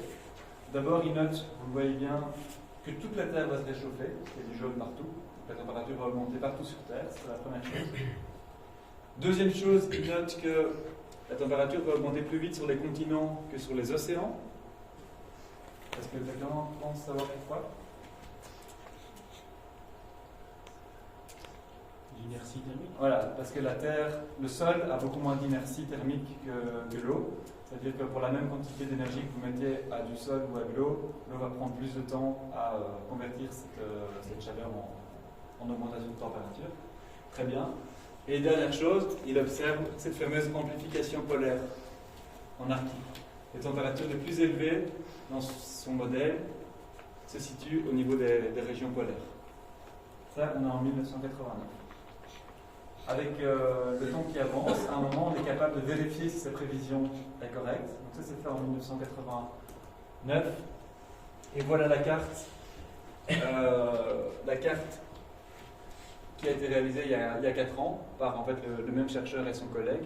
Alors, on ne compare pas exactement des pommes et des pommes, parce que ici, l'hypothèse, c'est qu'on double les taux de dioxyde de carbone et qu'aujourd'hui, on n'est pas encore à 2 fois les taux de dioxyde de carbone qu'on avait avant la période industrielle. Aujourd'hui, on a 1,5 fois, donc il faut prendre des pincettes quand on compare la gauche et la droite, et plutôt regarder si qualitativement on a un accord entre les deux. Et on voit que Manabe, en fait, il avait quasiment tout bon, puisqu'il avait le réchauffement global, il avait le réchauffement plus rapide sur les continents par rapport aux océans, et il avait un réchauffement plus rapide au niveau des pôles surtout au niveau arctique par rapport au niveau des tropiques ou de l'équateur. Oui. Bon, je vois un moins 0,6, donc il y aurait quand même des régions où il ferait plus froid. Ici, par exemple. Oui. Oui, alors ça, tout à fait. Il y a encore des régions sur Terre où il y a des années où vous battez parfois des records de froid. Ce n'est pas du tout incompatible avec l'existence d'un réchauffement global, parce que régionalement, on a une expression de la variabilité du climat qui peut épisodiquement battre des records. Mais typiquement, quand on calcule la surface de la Terre qui est marquée par des records de froid et qu'on la compare à la surface de la Terre marquée par des records de chaud, on a un ordre quasiment d'un rapport 10 entre les deux. Donc c'est ça qui est très compliqué à comprendre en climatologie, c'est que quand on parle de réchauffement climatique, on ne parle pas de réchauffement climatique partout, tout le temps, de façon linéaire et constante. Il peut y avoir des fluctuations à la fois dans le temps et au niveau régional. Notamment, tout ce qui se passe dans l'hémisphère sud reste encore assez mal compris en fait. On voit déjà on a très peu de données, comme vous voyez, on n'a rien en dessous de ces latitudes-là. Mais en plus, l'océan austral et l'Antarctique ont été un peu plus immunisés contre le changement climatique que les autres régions du monde, pour des raisons qui ne sont pas encore très claires. On pense que le rôle de l'océan austral lui-même peut jouer un rôle, parce qu'ici on a une masse d'eau colossale qui met beaucoup de temps à chauffer, alors qu'en Arctique c'est beaucoup moins profond. Mais on commence à avoir des signes du fait que l'océan austral est rattrapé quelque part par ce changement climatique, avec des calottes qui fondent à toute vitesse, avec la glace de mer qui n'arrive plus à se reformer. Donc voilà, cette période entre guillemets de grâce pour l'océan austral semble toucher à sa fin. Dans cette figure-là, on manque encore de données, mais actuellement on en a plus. Maintenant on en a plus, mais le problème c'est toujours le recul dans le temps. Maintenant on sait bien les collecter, donc on sait maintenant donner une vision quasiment complète spatialement de ce qui se passe, mais on ne sait pas comparer à ce qui se passait il y a 30 ans. Oui. Puisque forcément on ne sait pas retrouver dans le temps, on va faire des mesures. Donc on est obligé d'utiliser des alternatives qui sont des reconstructions par modèle, etc. On arrive dans les années 70 avec une courbe que vous avez peut-être déjà vue qui s'appelle la courbe de Keeling, du nom de Charles Keeling. C'est la courbe de l'évolution des teneurs en dioxyde de carbone dans l'atmosphère sur le site de Mauna Loa à Hawaï. On va à Hawaï parce qu'on est loin de toute pollution et qu'on a des mesures qui sont représentatives de l'état de l'atmosphère. Vous devez savoir que quand on émet quelque part une certaine quantité de dioxyde de carbone, ce carbone ne va pas rester sur place. Il ne va pas rester et ne pas bouger. En fait, il va se mélanger à l'atmosphère. Et après quelques semaines, c'est l'ensemble de l'atmosphère qui va être contaminé par ce CO2. Donc il n'y a pas de problème à mesurer ces valeurs sur un site qui est loin de toutes les activités industrielles, parce qu'en fait, ce qui s'est produit à Nairobi, à Tokyo ou à Paris va être mélangé et se retrouver dans cette mesure-là. 1977, ça c'est à mon avis quelque chose que vous ne savez peut-être pas. ExxonMobil, qui est un groupe pétrolier qui existe depuis un certain temps, commence à se poser des questions par rapport à leurs propres activités. Donc ils se demandent, tiens, est-ce que le fait de brûler du pétrole, même peut-être de brûler du charbon, est-ce que tout ça peut avoir un effet sur les températures mondiales? Ils lisent les articles que j'ai mentionnés avant, et donc ils ont une équipe de scientifiques qui réalise une projection dans le temps de l'évolution des températures sous différents scénarios. Et en 1977, ils publient cet article qui est connu de tout le monde, dans lequel ils savent pertinemment bien que ces températures vont augmenter en moyenne mondiale si on continue à brûler du dioxyde de carbone. Qu'est-ce qui s'est passé depuis lors? À partir de 1980, il y a des lobbies qui vont commencer à devenir extrêmement puissants et qui vont engager des gens, parfois même des scientifiques, pour publier des contre-articles ou des articles qui sapent la vérité scientifique et qui viennent en fait discréditer leurs propres conclusions. C'est-à-dire que dans les années 80, on va commencer à avoir au sein d'Exxon et de tas d'autres groupes pétroliers des mouvements qui vont à l'encontre de la science simplement pour préserver les intérêts économiques de la boîte. Et donc c'est assez curieux de savoir qu'avant cette phase-là, des groupes comme Exxon, mais c'est aussi le cas pour BP, pour Total, en fait étaient au courant des dangers liés à leur activité. Voilà, c'est un rapport que vous connaissez sans doute, qui est publié en 1979, qui s'appelle le rapport Charney. Charney, c'est le même que celui qui travaillait sur la vorticité de la Rothrock, si vous vous rappelez. Avec cette phrase que je trouve d'une puissance assez édifiante, nous avons désormais la preuve irréfutable, on est en 1979, que l'atmosphère est en train de changer et que nous contribuons nous-mêmes à ces changements. Ça, c'est un document qui est présenté au Sénat américain et on est donc en 1979. Voilà, on arrive tout doucement à la fin avec les rapports du GIEC qui commencent en 1992. Il y en a eu 6 jusqu'à présent, 1992, 96, 2001, 2007, 2014, 2022. Je veux quand même vous parler un tout petit peu de Michael Mann. Est-ce que quelqu'un a vu ici la série Don't Look Up? Oui. Il y a un professeur, moi je l'ai pas vu, mais on m'a dit qu'il y a un professeur qui s'appelle professeur Randy, c'est ça, ou celui, en fait, l'astronome du service, là où en fait, ce personnage a été inspiré par Michael Mann, que vous voyez ici. Ici, c'est le recteur de lycée Louvain, Vincent Blondel, et derrière, c'est moi, parce que j'ai eu la chance d'être le parrain de Michael Mann quand il est venu à lycée Louvain il y a 2 ans, et il a reçu les insignes de doctorat honoris causa. En fait, on le fait rentrer dans la communauté universitaire pour ses travaux, pour son engagement. Et Michael Mann a été en fait un scientifique, donc c'est un climatologue de renom, qui a été le premier à découvrir ce qu'on appelle la courbe en forme de crosse de hockey. Alors vous allez dire, qu'est-ce que c'est que la courbe en forme de crosse de hockey? Ben, regardez, on a ici de nouveau une évolution dans le temps, à partir de 1400 jusqu'aux les années 2000. Et Mann a reconstruit l'évolution de la température sur base de ce qu'on appelle des proxy-données, qui sont des mesures indirectes des changements climatiques. Donc ce sont les cernes des arbres, ce sont les carottes de glace ou les carottes dans la terre ou au fond des océans, les pollens, les spéléothèmes dans les grottes, les coraux aussi.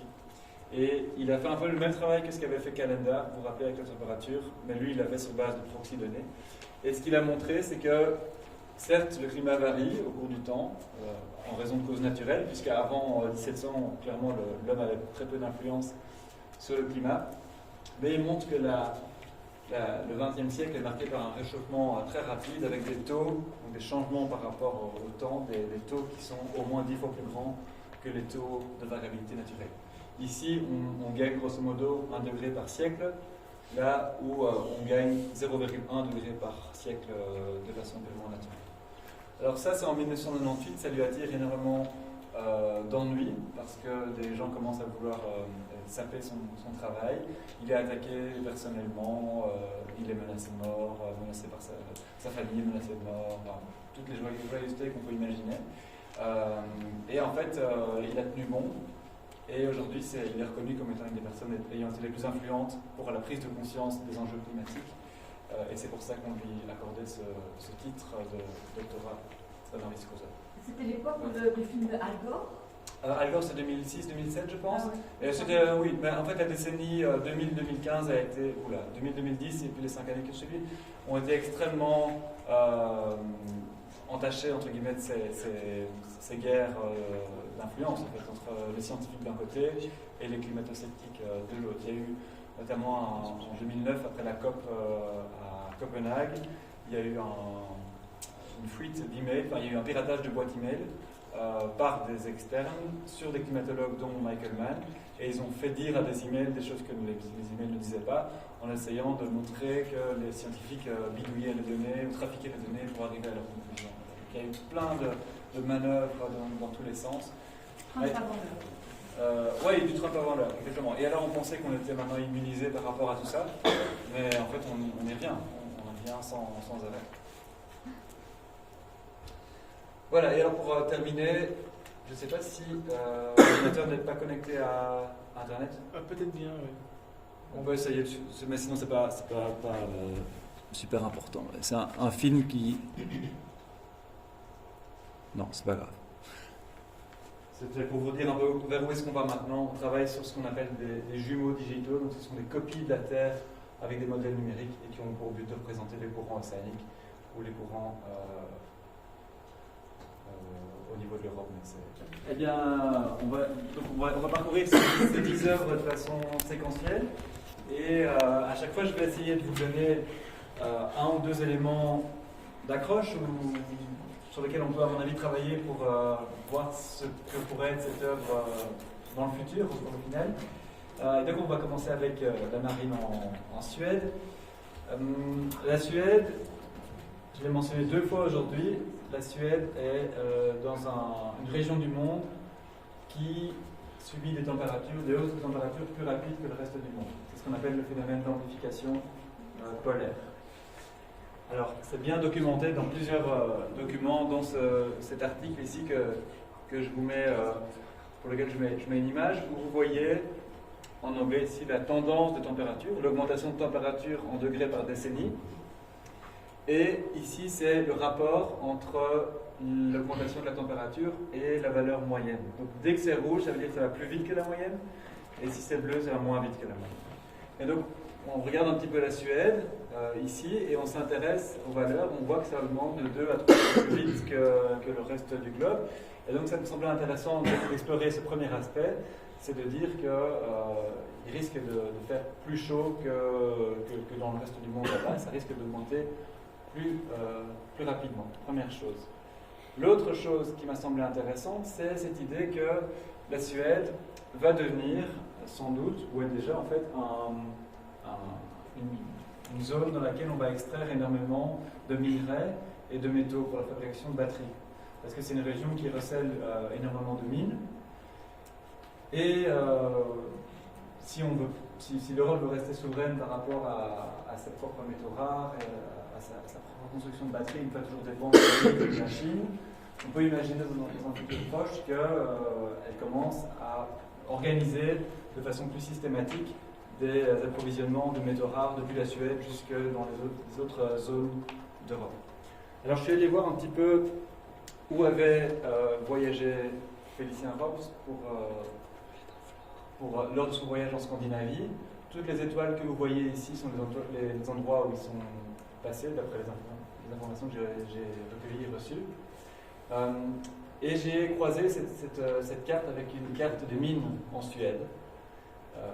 Et il m'a semblé intéressant, vu que la peinture était celle d'un lac, il m'a semblé intéressant de regarder ce qui se passe autour de ce lac-ci, qui est le lac qui s'appelle Vartanen, si je me rappelle bien. Et il se trouve qu'au niveau de ce lac-là, qui est ici, il y a une mine qui s'appelle la mine de...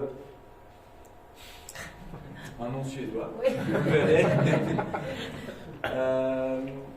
Voilà, la mine, c'est Zingerwan, je crois que c'est la mine.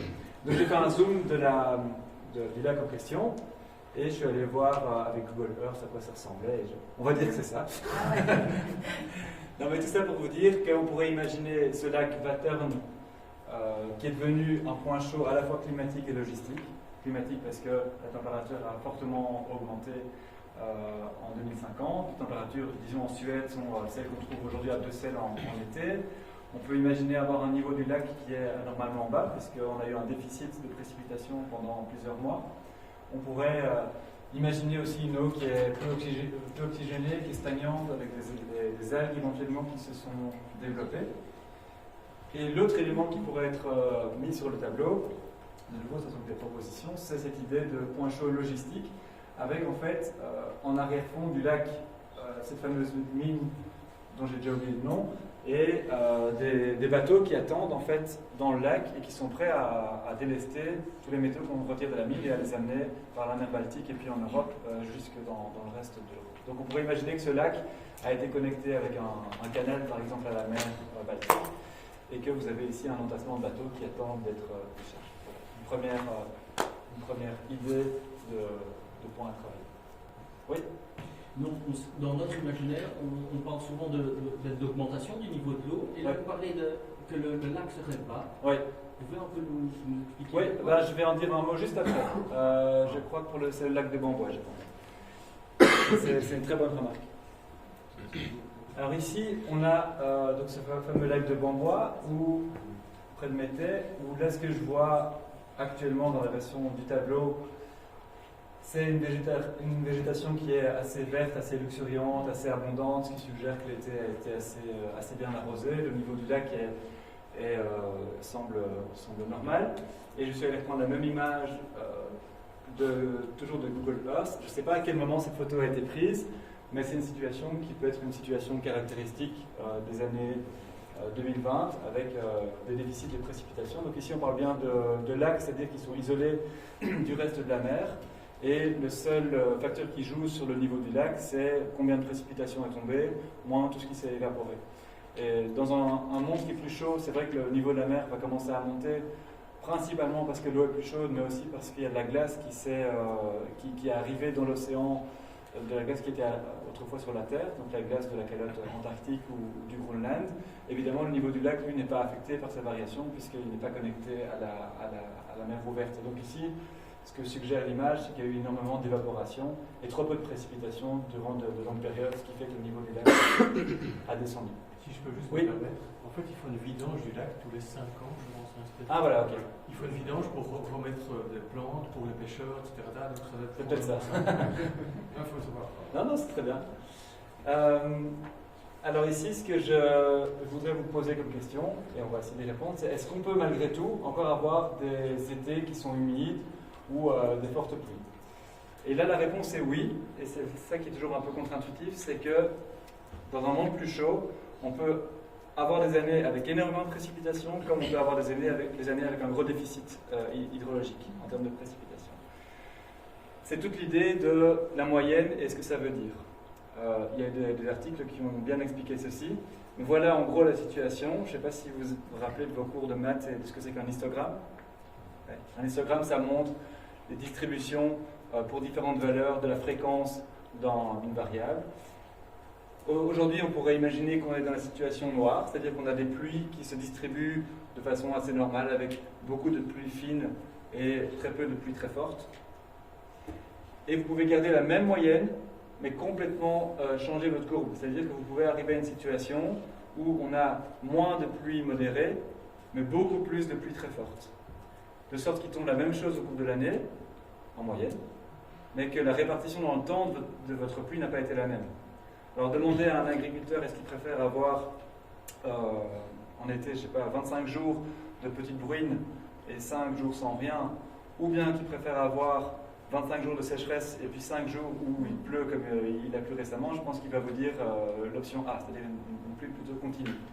Donc le grand problème avec les cycles hydrologiques, c'est que la répartition dans le temps et aussi dans l'espace est très inégale sous l'effet du changement climatique. Et donc ce que je voulais imaginer ici, pour ce deuxième tableau, c'est qu'on est parti...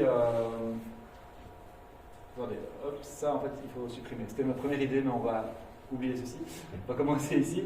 On va imaginer que le lac de Bambois a été choisi comme sanctuaire pour la région wallonne, parce qu'il y a eu, vous savez, une perte de biodiversité sous l'effet notamment de facteurs climatiques, mais aussi de pollution ou de facteurs environnementaux. Donc on a sanctuarisé le lac et on a mis des postes d'observation pour voir des espèces qui sont bien encadrées et qui ne peuvent plus être menacées d'extinction.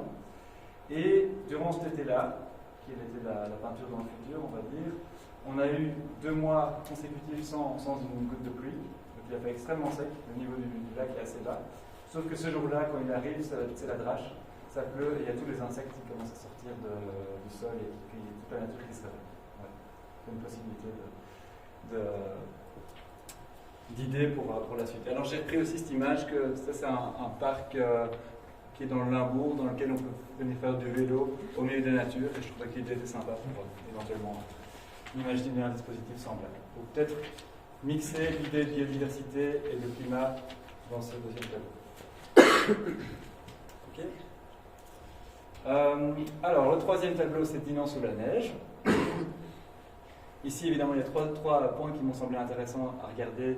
C'est la question de la neige, forcément, la question du bâti, des maisons, et la question de la Meuse, parce qu'on est quand même sur une ville fluviale, et on devrait pouvoir explorer quelque chose là-dedans. Alors, par rapport à la neige, les projections climatiques sur le futur du manteau neigeux dans l'hémisphère nord sont assez claires. On a une diminution de la couverture de neige au cours du siècle.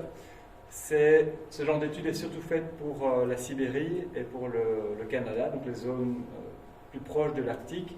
Sur nos régions à nous, au niveau de la Belgique, c'est pas aussi clair que ça, mais on va quand même vers des hivers où on va passer de plus en plus de jours au-dessus de 0 degré, et quand bien même on a de la neige qui tombe, elle ne tiendra pas aussi bien que ce qu'elle pouvait faire il y a 10 ou 20 ans.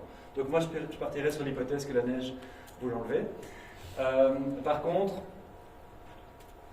on pourrait imaginer que Dinan est à l'avant-garde de plein de projets en termes d'urbanisation verte. Dinan,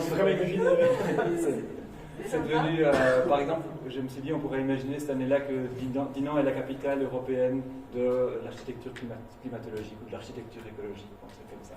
Et que donc on a couvert les toits avec du végétal, avec des potagers, pour maintenir la température à des niveaux acceptables. On a chargé les immeubles en végétal. Une autre idée par rapport à la Meuse, c'est que par rapport aux besoins énergétiques, on a installé ce qu'on appelle des hydroliennes, qui sont les équivalents des éoliennes, mais dans un fleuve. On vient mettre dans le courant des turbines qui sont entraînées par le courant et qui commencent à générer de l'électricité de façon toujours très continue, puisqu'on n'a pas le problème du vent avec de l'intermittence, on a quelque chose de avec beaucoup plus d'inertie. Et voilà, je me suis dit, on pourrait imaginer que c'est la capitale européenne du climat ou de l'architecture écologique, vous inventez. Et donc l'idée, ce serait de dire, on enlève tout le blanc, on met du vert à la place. C'est une ville qui s'est structurée autour de la Meuse et autour du végétal afin de limiter l'augmentation de température. Vous savez sans doute que dans les villes, il fait toujours quelques degrés en plus que dans les champs, parce qu'il y a un effet, qu'on appelle l'effet de chaleur d'îlot-le-pin, notamment lié à la présence de béton, de macadam. Et donc Dinan a voulu donc lutter contre ça. Alors on arrive sur Aise, qui est donc cette petite ville à l'est ce promontoire ici à l'est de Nice, que vous voyez ici en photo. Alors là on descend en latitude et on arrive en Méditerranée. Et en Méditerranée, il peut se passer plusieurs choses. La première, c'est, pour revenir à ce que disait monsieur, c'est l'élévation du niveau de la mer. Donc là, j'ai imaginé qu'on est en 2100, que le niveau de la mer a monté de 1 mètre par rapport aux valeurs actuelles. 1 mètre, pour vous donner une info, c'est la fourchette haute, d'ici la fin du siècle, de l'élévation du niveau de la mer, dans le scénario le plus pessimiste, on va dire. C'est ce qu'on pourrait avoir, entre guillemets, de pire en 2100. Et cette élévation du niveau de la mer de 1 mètre, elle s'est produite parce qu'une grande partie de la calotte groenlandaise a fondu. C'est déjà le cas maintenant, elle est en train de fondre. Elle peut être entraînée, cette calotte, cette fonte, dans une spirale négative, un feedback positif qui fait que la fonte s'auto-entretient et qui peut mener à des valeurs donc, de plus 1 mètre. Ce qui montre que ce qui se passe parfois très loin de chez vous peut avoir des conséquences jusque chez vous. C'est un peu ça l'idée que j'avais. Alors vous allez dire, oui, mais qu'est-ce que ça représente 1 mètre de différence? Est-ce que c'est si important que ça pour une côte comme la Méditerranée qui est quand même assez abrupte et qui est assez... Enfin, c'est pas le Bangladesh ou c'est pas les Pays-Bas, hein, c'est beaucoup plus abrupt. Mais en fait, ce qui risque de se passer avec cette élévation du niveau de la mer, c'est que l'eau qui est salée va beaucoup plus souvent pouvoir pénétrer dans les zones où on est à fleur d'eau. Et en Méditerranée, il y a la Camargue juste à côté, la Camargue qui est ici.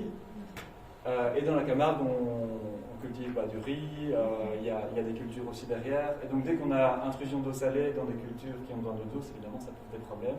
Et donc, ça pourrait très bien venir mettre une pression sur toute la Côte d'Azur, en fait, qui dépend, en termes d'agriculture, de ce qui se fait dans les terres ici. Donc, je me suis dit, on va peut-être aller explorer cette idée que l'élévation du niveau de la mer, qui s'est produite très loin, a des impacts en Camargue, mais il y a des effets de retour sur tout le tourisme et toute l'activité en Côte d'Azur. Et l'autre chose que je proposais d'analyser, c'est l'idée de construction de méga châteaux d'eau, parce que l'eau douce devient elle-même une denrée rare puisque les cycles sont perturbés, et que comme Aise est sur un promontoire, ben on a été installé plusieurs châteaux d'eau qui approvisionnent toute la région en eau douce, et qui sont des greniers à eau quelque part pour la zone. Oui, il y a une réflexion autour du tourisme aussi à initier, je pense, parce que la Côte d'Azur sans le tourisme, c'est une catastrophe. Donc tout ce qui est camping pied dans l'eau vont disparaître, et puis tous les hôtels, même Cannes, Monaco. Enfin, Monaco, il y a il y a une pardon.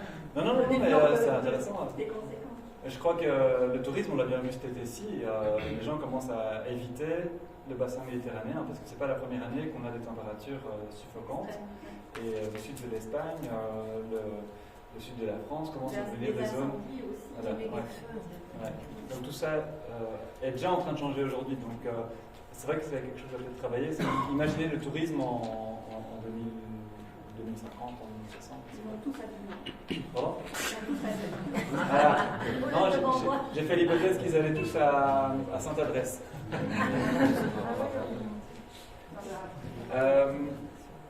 Et alors, autre chose que je voulais proposer, c'est que, voilà, sous l'effet justement de la chaleur qui arrive très vite, c'est qu'on a repeint le promontoire en blanc, on a repeint les maisons en blanc, parce que vous savez que le blanc a un albédo, la fraction de rayonnement solaire réfléchi qui est très élevée, et permet donc de maintenir les températures à des niveaux raisonnables. Donc vous pourriez travailler cette idée aussi de changement d'urbanisation et d'architecture sur la couleur. Voilà la baie de Monaco. Alors la baie de Monaco, là c'est un tableau un peu plus apocalyptique que j'avais imaginé.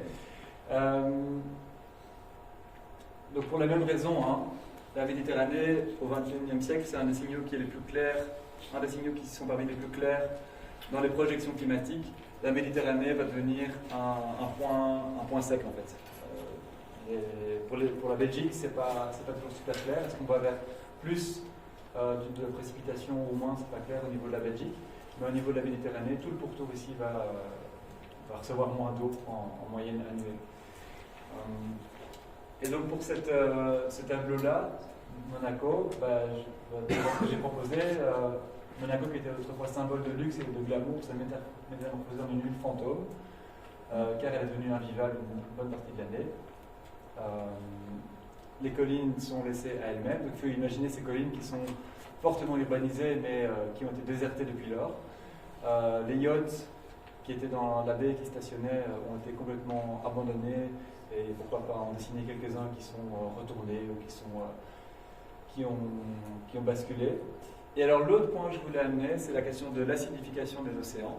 Vous savez que le problème du CO2, c'est un problème sur la température, mais c'est aussi un problème sur la chimie de l'océan. Parce que quand on met du CO2 dans un fluide, il devient soluble dans le fluide et il change le pH du fluide en question. Donc on a ici de l'eau qui est plus acide.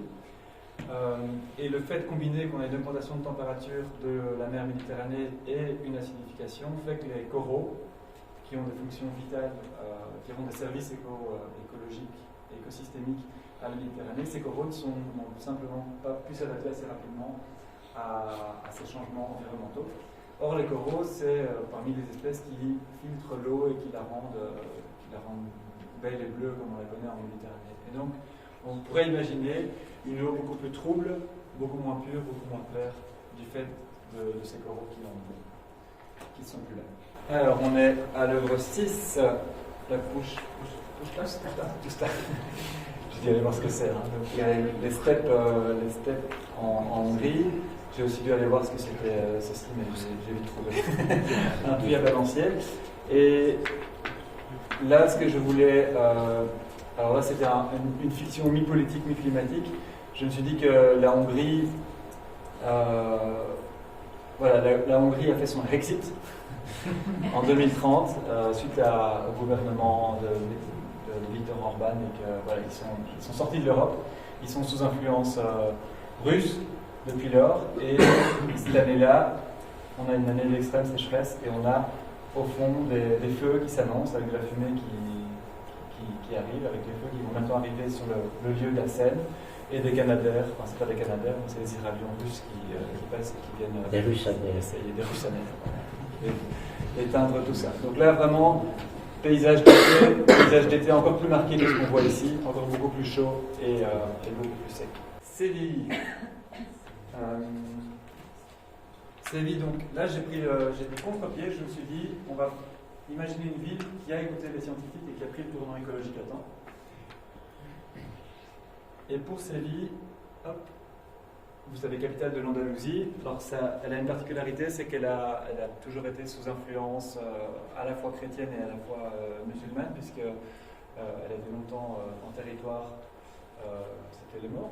Oui, c'était mauresque. Pardon? Je crois que c'est une cité mauresque. Oui, c'est mauresque, en fait. Et donc il y a dans l'architecture cette idée qui a été préservée, et elle a pu prendre les tournants climatiques malgré le fait qu'elle avait dans ce hotspot, ces zones de points chauds en Méditerranée. C'est devenu une ville extrêmement peuplée parce que les gens ne sont plus capables de vivre en campagne, et donc ils sont venus peupler la ville. Il y a eu un exode urbain. La population a triplé. Et un point qui me semble intéressant à travailler, c'est au niveau de l'architecture, de maintenir, de faire coexister différents types d'architecture, et notamment de faire apparaître ce qu'on appelle des badghirs, qui sont à l'origine des tours qu'on trouve en Iran, qui sont d'origine perse et qui ont une fonction bien persane, qui ont une fonction bien utile, c'est qu'elle fait circuler de l'air et elle amène de l'air froid en bas de la tour et elle recrache de l'air chaud par un phénomène de pression qui est connu depuis des centaines voire des milliers d'années. Donc ça me semblait intéressant de peut-être faire apparaître ce genre de tours-là qui permettent de façon purement mécanique, sans électricité, de maintenir des températures vivables dans les foyers. Et vous pouvez ajouter, oui, évidemment, des panneaux photovoltaïques, des aqueducs. Alors, à l'est, ici, je voulais vous parler du moteur à sable. Je ne sais pas si vous avez déjà entendu parler du moteur à sable. Une invention de nos collègues néerlandais qui sont directement touchés par l'augmentation du niveau de la mer. Et donc, ce qu'ils ont fait aux Pays-Bas, c'est qu'ils ont construit de façon artificielle une énorme langue de sable. Et cette langue de sable, sur une durée de 10 ou 15 ans, elle va être érodée par les courants marins. Et les courants marins vont venir redistribuer tout le sable sur l'ensemble du littoral.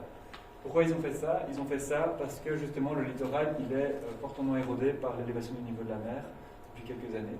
Et donc en concentrant du sable ici, ça va permettre de solidifier, en profitant de l'action de la houle et des courants, ça va permettre de solidifier tout le reste du littoral. Donc je me disais ce serait sympa si sur cette figure ici on pouvait installer un moteur à sable tel que imaginé par un collègue. Une possibilité. Alors il y a évidemment la question de l'élévation du niveau de la mer. On pourrait faire la même figure avec ça qui est dans l'eau et la dame qui est le pied dans l'eau. C'est une possibilité J'imagine que vous avez des idées. Voilà, alors notre pêcheur en Hollande. Alors, sachez que, grosso modo, un quart du territoire des Pays-Bas est sous le niveau de la mer, en dessous de 0 mètre, et que donc un quart potentiellement est inondable. Aujourd'hui, ce qui permet de tenir, c'est l'existence de digues qui empêchent à cette eau de rentrer. Et donc ici, j'avais l'idée un peu opposée à Séville, dans laquelle les Hollandais ont eu un gouvernement d'extrême droite. En fait, ça fait une semaine qu'ils ont un gouvernement de... Non, ils n'ont pas encore le gouvernement, mais voilà, la victoire aux élections a été actée. Et donc j'ai imaginé que depuis aujourd'hui, en fait, on a un gouvernement d'extrême droite qui est notoirement climato-sceptique, qui n'écoute pas et qui défait toutes les mesures qui avaient été mises en place, et qu'ils choisissent parmi les options d'adaptation, ils choisissent le Do Nothing Response, donc on ne fait rien, on attend de voir ce qui se passe. Et que ce jour-là, il y a une digue qui a lâché, et cette digue cause une inondation partielle d'une route qui ne fait passer les voitures que dans un sens. Et le pêcheur ici, au fond là il y a une route qui passe, c'est la fameuse route dont je vous parle, et qu'il y a des embouteillages monstres à gauche et à droite qui sont arrivés parce que cette digue a lâché. Et lui il pêche gentiment dans ce... Voilà, et leur dernière œuvre, Sainte-Adresse, donc du côté du Havre. Alors là je voulais faire apparaître 3 éléments. Premièrement, l'élément lié aux éoliennes. Donc dans la Manche, je proposais d'aller mettre ici au large des bancs d'éoliennes, des champs d'éoliennes, pardon, de 150 mètres de haut. 150 mètres, c'est quand même de très bonnes éoliennes, parmi les plus grandes qu'on puisse trouver. Donc là, on a été mettre 5000 éoliennes dans le fond pour approvisionner la France et l'Europe en électricité. La Normandie est devenue la destination prisée par les touristes, surtout la Côte d'Azur, parce que c'est le seul endroit où en été il fait soutenable. Et alors, je ne sais pas si vous avez entendu parler de la polémique des algues en Bretagne, des algues vertes, qui sont des conséquences de présence de nitrates liées notamment aux activités de l'agriculture. Mais il y a quand même des algues qui s'invitent sur la plage et qui sont dérangeantes pour les touristes. Voilà. Moi, c'est des questions plutôt sur vous et votre métier. C'est déjà d'abord voir, c'était quoi votre diplôme quel diplôme vous avez eu pour devenir climatologue? Donc j'ai un diplôme d'ingénieur civil. Et en fait, grâce au programme à la réforme de Bologne, qui est une réforme dans l'enseignement supérieur en Europe, j'ai pu, durant mes études, aller prendre des cours dans d'autres facultés que la faculté de l'école des ingénieurs. Et donc j'ai commencé à prendre des cours en géographie. En fait, j'avais hésité longtemps à faire de la géographie ou ingénieur civil.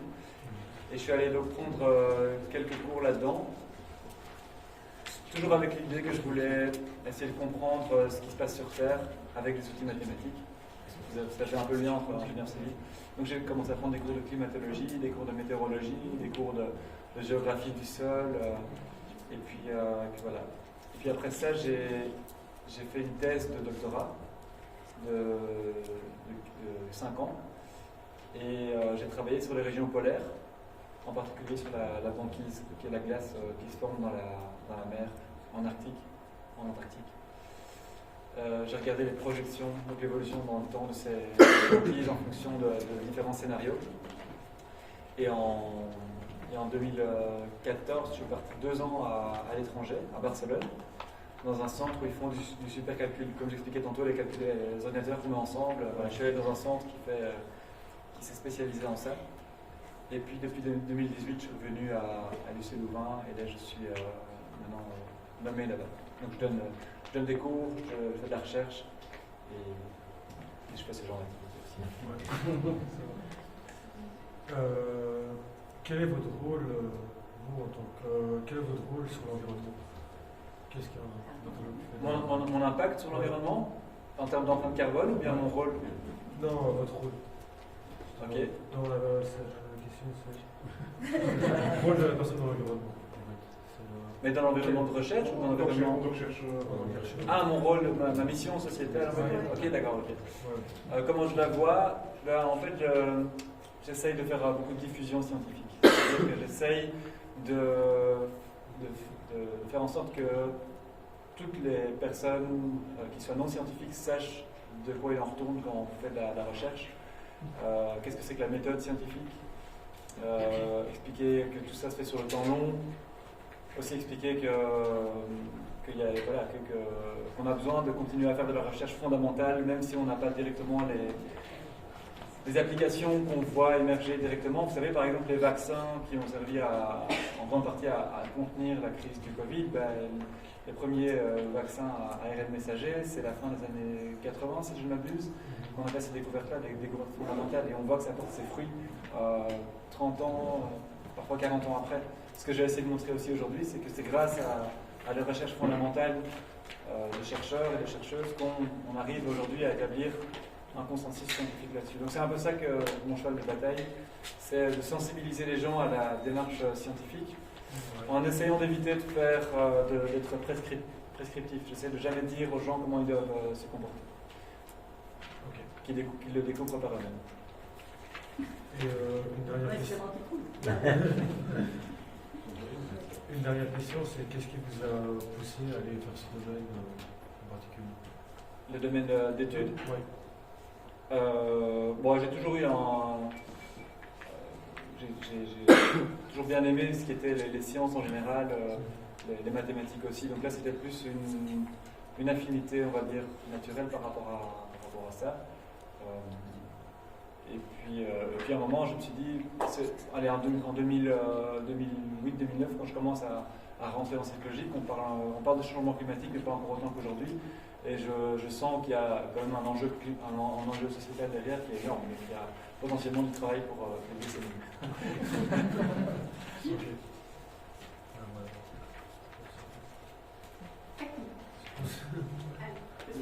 J'ai une question. Alors,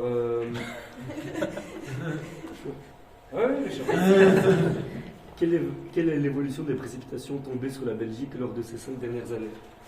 S'il y a un peu de moyenne ou une... Oui, j'ai pas le graphe en tête. Il est dans le dernier rapport de l'IRM que je peux vous envoyer. En fait, en Belgique, grosso modo, on a eu donc cet été-ci et l'été 2021 qui étaient des étés normaux, voire pluvieux.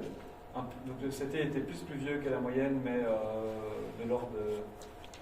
je pense qu'on était sur du 10-15%, donc c'était pas gigantesque. Par contre, l'été 2021, on s'en rappelle tous, c'est l'été des inondations en Belgique. Et là, elle était beaucoup plus...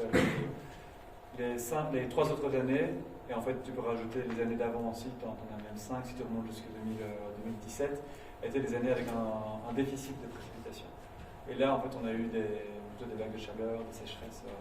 En fait le niveau des nappes wallonnes a été bien en dessous de ce qu'il fallait, de ce qui était nécessaire, jusqu'à cet été-ci où on commence enfin à récupérer les stocks, surtout les stocks profonds. Voilà, sur les 5 ans, on était plutôt en déficit et maintenant on revient vers des valeurs standards. Après, il faut toujours être prudent sur l'analyse de 5 ans de données parce que ça ne veut souvent rien dire. Il y a beaucoup de variabilité d'une année sur l'autre. Donc la bonne manière de faire, c'est de prendre du recul et regarder ce qui s'est passé sur 30-40 ans. Et là, de mémoire, si on regarde le rapport de l'IRM, on ne voit pas de tendance évidente. Mais ça colle un petit peu à ce que j'expliquais tantôt.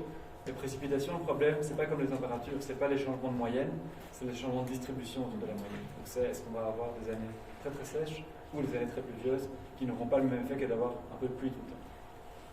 Je voulais aussi prendre en compte tout ce qui est la neige, saison hivernale. Ouais. On a beaucoup moins de quantité de neige et donc... Oui, de nouveau, alors on a une mémoire qui est toujours pas toujours en raccord avec les observations.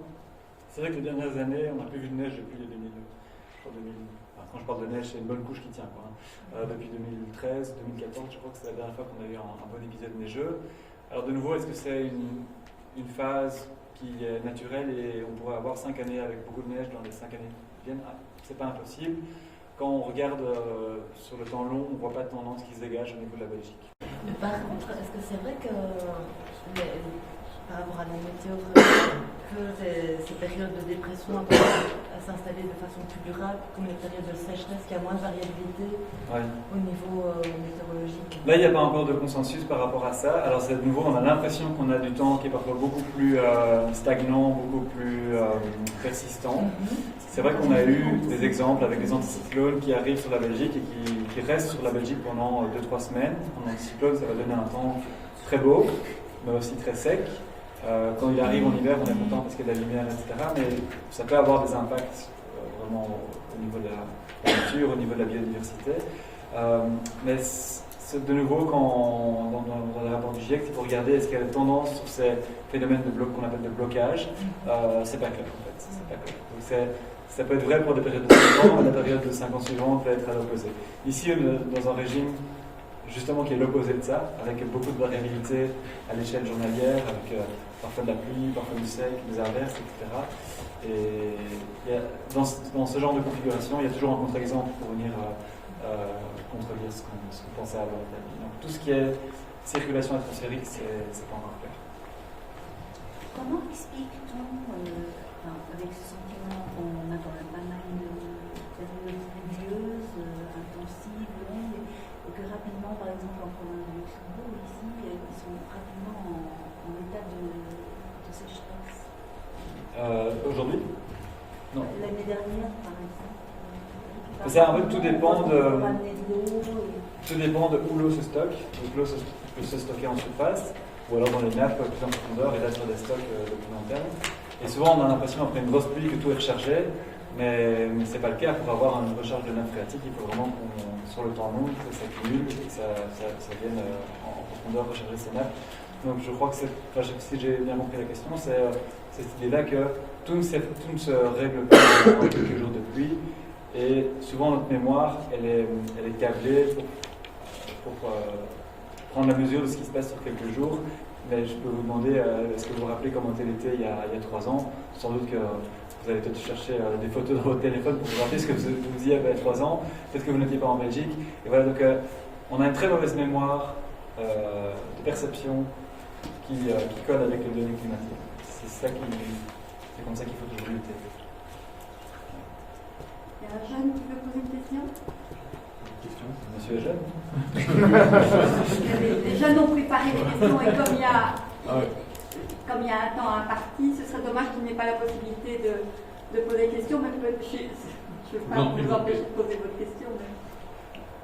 Alors les jeunes, maintenant vous devez vous lancer maintenant. Allez, j'y vais.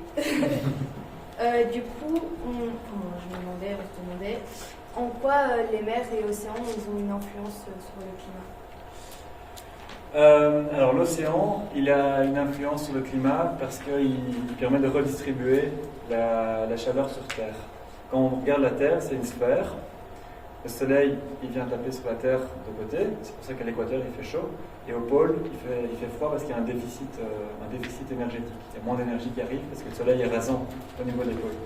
Et donc, en moyenne annuelle, si vous regardez ça sur une année, il y a beaucoup plus de chaleur qui est captée au niveau de l'équateur et beaucoup moins au pôle. Et donc, il faut que tout ça se redistribue parce que sinon, il continuera à faire toujours plus chaud ici et plus froid là-bas. Et les océans sont parmi les mécanismes qui permettent de transporter de la chaleur des moyennes ou des basses latitudes vers les hautes latitudes. Première chose. Deuxième chose, les océans sont des tampons, des tampons énergétiques pour la Terre. Il faut savoir que 90% de l'énergie additionnelle qui est rentrée dans le système climatique en raison de nos activités, 90% de cette énergie a déjà été absorbée par les océans. On ne la voit pas parce qu'elle est dans les océans. Ce qu'on voit, nous, c'est en fait 1 ou 2% de l'excès d'énergie qui est dans le système et on le voit sous la forme de température de l'air. Le reste, c'est océan et c'est dans les sols. Donc ils ont un rôle de retardateur quelque part des changements climatiques puisqu'ils ont absorbé une partie de l'énergie et qu'on ne la voit pas sous forme de température. Et troisième chose, ce sont des pluies de CO2. Donc ce sont des éléments qui absorbent le CO2 additionnel qu'on met dans l'atmosphère et qui permettent par ce mécanisme de ne pas venir charger l'atmosphère encore plus. Il y a environ 30-40% du CO2 qu'on a déjà émis depuis la révolution industrielle qui est dans l'océan. Voilà un peu les trois fonctions de l'océan.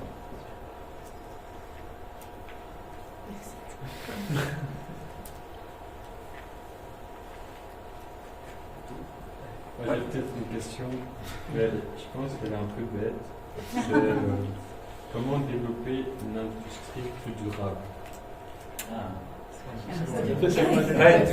Elle est pas bête, j'ai pas de réponse. Mais donc il y a plusieurs leviers pour travailler ça. Évidemment, ça dépend de quelle industrie on parle. Souvent, une industrie a besoin d'une source d'énergie pour fonctionner. Donc, le premier levier sur lequel on peut travailler, c'est comment utiliser une énergie qui ne soit pas d'origine fossile. Typiquement, une entreprise peut mettre des panneaux sur son toit, parce que souvent on parle de grandes surfaces, et peut profiter de cette énergie pour faire fonctionner des machines et faire éventuellement la transformation. Il y a des choses qui marcheront rarement, voire jamais. Par exemple, la fabrication du ciment, qui dégage beaucoup de dioxyde de carbone. On voit mal comment on pourrait faire fonctionner ça avec des panneaux photovoltaïques, parce que la puissance n'y est simplement pas. D'accord ? Donc il y aura des incompressibles, il y aura des choses sur lesquelles on ne sait pas jouer. Mais pour tout ce qui est équipement plus léger, on peut imaginer, et ça se fait déjà, mettre des éoliennes, par exemple Decathlon a mis, je pense, des éoliennes dans plusieurs de ses magasins pour alimenter le magasin ou pour redistribuer aux voisins aussi. Il y a aussi ça, cette notion de voisins, vous connaissez communauté d'énergie ou voisins d'énergie, qui sont ces systèmes de partage d'énergie entre des structures comme des entreprises et des voisinages qui sont connectés au même réseau. Et pendant que l'un produit, par exemple, en week-end, quand l'industrie est fermée le dimanche, le surplus va chez les voisins. Et en semaine, quand les voisins sont au travail, c'est leur maison qui sert à capter de l'énergie solaire par les panneaux et qui va alimenter l'industrie à côté. Donc, il y a moyen de mutualiser aussi des sources d'énergie entre particuliers et l'industrie. Il y a toute la question du transport, parce qu'une fois qu'on produit quelque chose, il faut le transporter ailleurs. De plus en plus, on voit des bateaux, par exemple, qui sont plus des bateaux des gros pétroliers, mais qui fonctionnent avec des voiles, alors qui ont des suppléments. S'il n'y a plus de vent, on pourra rallumer le moteur quand même, mais il y a de plus en plus de transport par bateau, de transport lourd qui se fait avec l'aide de voiles. Merci. Sans doute plein d'autres choses. J'ai apporté en fait ici un livre que je peux vous prêter, qui est un livre écrit par Paul Hawken, qui contient des tas de solutions justement pour lutter contre le changement climatique, à la fois en mobilité, en architecture, en énergie. Et ça peut être une source d'inspiration aussi pour les tableaux. Donc, je pense que vous pouvez le regarder. Je peux vous le laisser et vous me le rendez la prochaine. Je pense que monsieur, si les jeunes ont fini de poser leur question, peut-être que... Alors, j'avais une question, c'était parce que ces derniers mois, on a rencontré plusieurs tempêtes. Est-ce que c'est un phénomène qui va s'accroître en question de timing et même en niveau de quantité? Est-ce que ça va être pire au final? Alors là, les tempêtes, c'est un très bon exemple, un très bon contre-exemple d'évolution d'extrême, parce que pour les tempêtes, on ne sait pas. Donc on ne sait pas s'il va y en avoir moins, s'il va y en avoir plus, si elles vont être plus violentes, moins violentes. La raison pour laquelle on ne sait pas, c'est qu'une tempête, c'est contrôlé par 8 facteurs météorologiques. Alors, il faut qu'il y ait une basse pression, il faut qu'il y ait des contrastes de température selon l'horizontale, selon la verticale, voilà. Il y a 8 facteurs qui interviennent. Et dans ces 8 facteurs, il y en a 5 dont on connaît très bien l'évolution dans le futur, dans un monde plus chaud. Et il y en a 3 dont on ne connaît pas l'évolution dans le futur. Et le simple fait qu'on ne sache pas dire comment ces 3 vont évoluer fait qu'on ne sait pas si les tempêtes vont être plus fortes, moins fortes, plus tard. Par contre, il y a une chose qu'on sait, c'est, j'en reviens à la relation de Clausius et Clapeyron, si vous vous rappelez au début, c'est qu'une tempête qui passe sur la Belgique, par exemple, dans un monde où il fait 2 degrés de plus, elle va amener avec elle 14% de vapeur d'eau en plus, puisque l'air est plus chaud. Ce qui veut dire que les impacts seront plus humides, les impacts des tempêtes seront des impacts plus humides, avec davantage de précipitations associées au passage des tempêtes.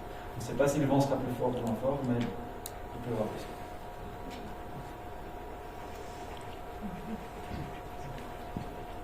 Est-ce qu'il y a des phénomènes qui sont plus problématiques que d'autres? On se dit, voilà, là on a déjà arrivé à un point de non-retour, genre la fonte des glaciers, on parle souvent des Dolomites ou d'autres glaciers dans les Alpes, parce qu'il y a certains domaines où on se dit là c'est quand même vraiment compromis, ou alors il y a des solutions envisageables pour ça aussi. En termes de points de bascule, oui, c'est ça. Ouais.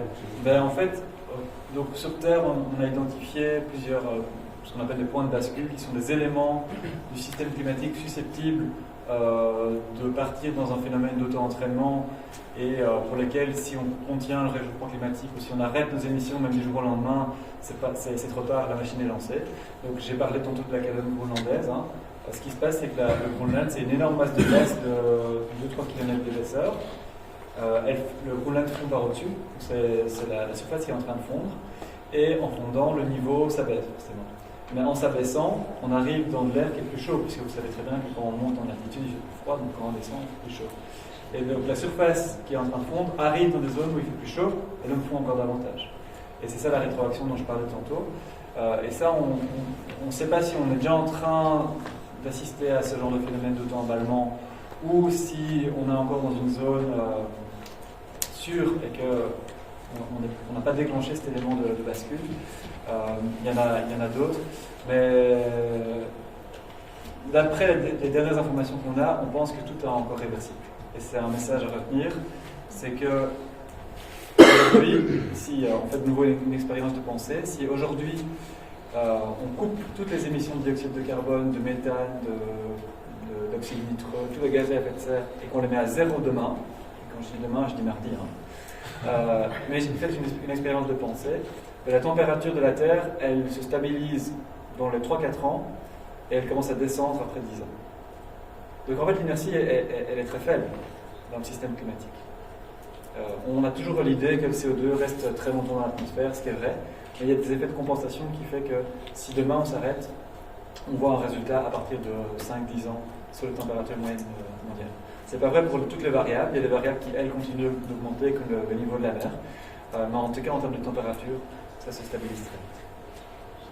Oui. Je crois savoir que tu es papa, moi je suis grand-mère. Oui. Est-ce que toi, en tant que papa, tu es inquiet? Est-ce que moi, en tant que grand-mère, je flippe quand même déjà pour mes petites? Quel avenir pour nos enfants, nos petits-enfants?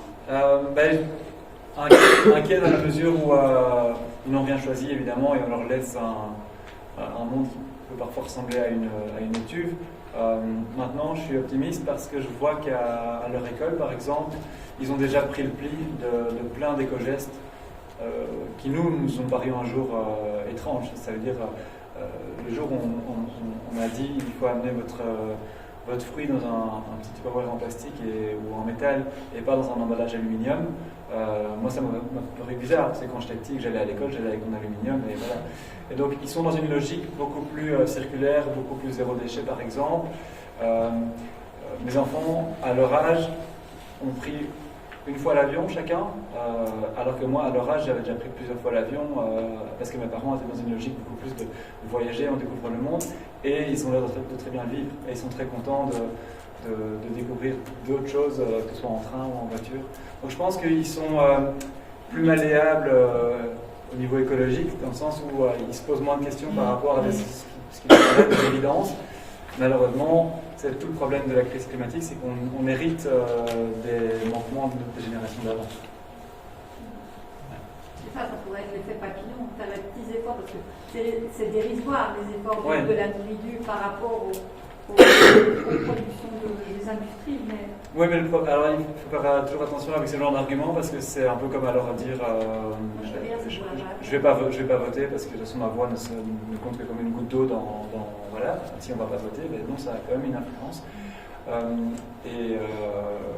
Et l'autre chose, c'est qu'on oppose souvent individu et industrie, mais on est des consommateurs de l'industrie aussi. Donc on peut peut-être bien réaliser aussi qu'on a une empreinte carbone qui va bien au-delà du fait de juste manger bio ou se balader en train, etc. Qu'en fait, dans chacune des décisions que vous prenez chaque jour, commencez peut-être à faire l'exercice, posez-vous la question, donc toutes les choses que vous faites sur une journée, qu'est-ce qui se cache derrière comme coût CO2 associé à cette décision. Et en fait, vous verrez que ça va toujours beaucoup plus loin que ce qu'on pense. Voilà. Je pense que tu es attendu par un journaliste. Oui, je pense. Alors, on peut peut-être continuer ici. Véronique. Oui, pour la François, J'aurais juste peut-être encore une petite question, parce que tu as évoqué par rapport à la Hongrie aussi le fait le lien en fait entre écologie et politique. Oui. Ça m'intéressait d'entendre ce que tu as à dire peut-être par rapport à ça. Tu parlais de l'extrême droite. Est-ce qu'il n'y a aucun espoir que si des pays dans le monde partent vers un modèle extrémiste, est-ce qu'il n'y a aucun espoir que du coup l'écologie soit prise en compte? Mais en fait, le problème de l'écologie pour moi, et en Belgique, le problème du parti écolo, c'est qu'ils ont un nom associé à une cause qui devrait être transpartisane, qui devrait dépasser les partis. Et le problème, c'est qu'évidemment, on cantonne écolo à ce rôle de vert, et donc tous les autres peuvent faire autre chose que du vert. Moi, je pense que la cause écologique devrait largement dépasser les partis. Et voilà, et transpirer qui part dans toutes les politiques qu'on met en place. Le fait que l'extrême droite soit climato-sceptique, en fait, je pense qu'avec le temps, les pays commencent aussi à payer, entre guillemets, à voir que l'addition, elle est salée pour tout le monde, et que ce n'est pas que les pays qui sont très loin de chez nous, ou qui sont,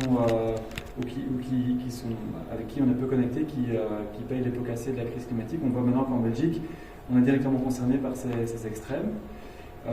Et moi, mon espoir, c'est qu'un acteur comme l'Europe, par exemple, arrive à mettre en place des politiques globales qui, certes, ont l'air de ne pas peser spécialement lourd dans la balance globale, puisque c'est vrai que l'Europe, c'est une quinzaine % des émissions mondiales. Donc, on pourrait très bien dire que l'Europe peut faire tous les efforts qu'elle veut, tant que la Chine, l'Inde, la Russie continuent à émettre. Voilà.